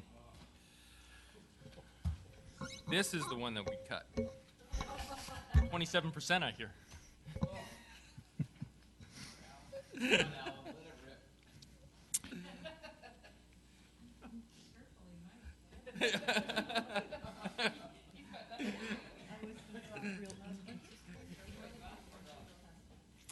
Yes. Yeah, why don't we do that right now before Alan starts? Gordy, you want to make the motion? Who would like to make the motion? Okay. Do I need a seconder for that specific one, even though it's committee? No. Okay. Have that motion to go past 10. All those in favor? Opposed? It carries. Okay. Nobody voted for it, but sorry, Alan. Go ahead. Okay. Thank you. As you're aware, the planning department has been looking into fee increases for development application fees, and the forecasted revenues for 2014 is based on a 50% rollout of development application fee increases in conjunction with conservative estimates as to the number and type of applications submissions predicted for this year. The 50% rollout will be the recommended option excuse me, for application fee increases as derived primarily from losing my voice and I haven't been talking. I'm fine. As derived from input received at a public workshop held in 2013 with various representatives of the development community. The full 100% increase would then be applied in 2015. Now, there is one exception to the 50% rollout suggested, and that is the fee for paying for public hearing notices. Can you pull the mic closer? We're just having a hard time with the translator. Oh. And maybe, I don't know. Talk slower. Talk slower. I'm probably slurring my words at this point. I was just mentioning that there is one exception to the 50% rollout, and that would be the fee for public hearing notices, advertisements in newspapers and whatnot, mainly because that is a very real cost to the municipality, and we feel that it's justified to require the 100% increase in that in 2014 immediately. But all other fees would be at the 50% rollout. Alternatively, if approximately $85,000 is expected in revenues, again, that's reflective of a pessimistic number in terms of applications coming in. If we were to go, rather than a 50% rollout, to a 75% rollout, that would translate to approximately revenues of $91,000. If we went to the full 100% rollout this year, then that jumps up to approximately $98,000. In terms of operating expenses, we're looking primarily at increases for staff training and for professional legal consultation relative to what was budgeted for last year. The legal fee increase relates mainly to continuing the prosecution of major secondary suite infractions, as well as finalizing the transfer of the Bexhill Road property, which is to come to the city in accordance with a 20-year-old development agreement. And shortly there will be more information coming to council on that. And that's it for the core. Great, thank you. Questions? Seeing none, I'll go to public. Public? Seeing none, may I have a motion? What's the wording? We've deferred all the Yes. rest. Recommend approval to council. Is that acceptable? Is that what you're looking for? Or what do you need? Help me with the wording, please, Chris. So that committee of the whole recommends to council that the planning department budget as presented be approved. Okay. So moved. So moved. Any discussion? Seeing none, all those in favor? Opposed? Thought you wanted to discuss it. It was like, no. Fire.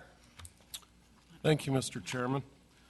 The 2014 core budget for the fire department, I'll just do a brief overview. The salaries and wages show a reduction of $150,547.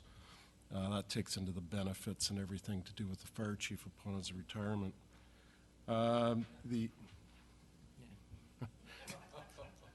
And for Megan, the second line, the general expenses shows an increase of $192. And it did show a reduction of $3,800, but I'll come to why that's come up again. Utilities shows a rise of $8,072. Due to the rising costs in all areas, hydro was $6,000 alone. Insurance shows a rise of $680. This is due to newer vehicles in the fleet, but also in addition, the command vehicle has been replaced. Therefore, we have an old command vehicle that will be going through the process of disposal of assets and will not require a full year of insurance. Maintenance shows a reduction of $2,000. This is mainly due to newer vehicles in the fleet. Legal shows no change. Prior to our meeting before the Christmas break, on the evening of December the 17th, the department ended a 4-month recruitment process, which will bring on 4 new volunteer firefighters this month, January of 2014, and 4 to start at the end of May 2014, for a total of 8 new members in 2014. So we're extremely pleased that we had those type of people that we're going to be phasing them in over 2 periods throughout the year. We didn't want to lose anybody. In light of this, $4,000 was added to the general to do all under training courses, and so that's why that one part under general expenses has changed. The Volunteer Firefighters Association has also asked in writing requests for advancement of funds for their organization's 2014 grant for the beginning of January. And this is customary. They do this virtually every year because they run from January to the end of December. If possible, it would be nice to be able to get a motion to support the Firefighters Association grant, so that could be taken care of this month. Is that all? Questions? Yeah, questions? Mayor? Chief, you said that general expenses went up to cover for training. Are we talking between 2014 and 15? Is that your difference in here? Because otherwise between 20. On this, it shows, yeah, $192 change. But I gave notes to Megan, and those were before the $4,000 Okay, so difference there'll of be the new mileage. recruits coming on, and I did a last-minute change with the Director of Finance. All right. Other questions? Seeing none, I will go to public. Nope, no questions. Motions? Councillor Logan? Thank you, Mr. Chair. I have two motions. The first motion would be that we recommend to council pre-approval for the 2014 Firefighters Association grant. All right, discussion? Seeing none, call the question. All those in favor? Opposed? Carried. The second motion, Mr. Chair, is that we recommend to council approval of the 2014 operating budget for the fire department. No, sorry, just before you do that. I was hoping to give Rebecca number 2. The first motion should be a recommendation to council still, right? Because council needs to approve it at the next council meeting. Yeah, okay, good. Okay, good. And sorry, and your second one was recommendation council that we approve it. Okay, you get that, Megan? You're good? Any discussion? Seeing none, all those in favor? Opposed? Carried. Next meeting is in 6.5 hours, so we'll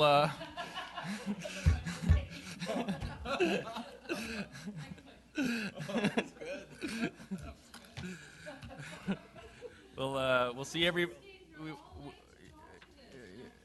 we'll see everybody tomorrow at 6 p.m.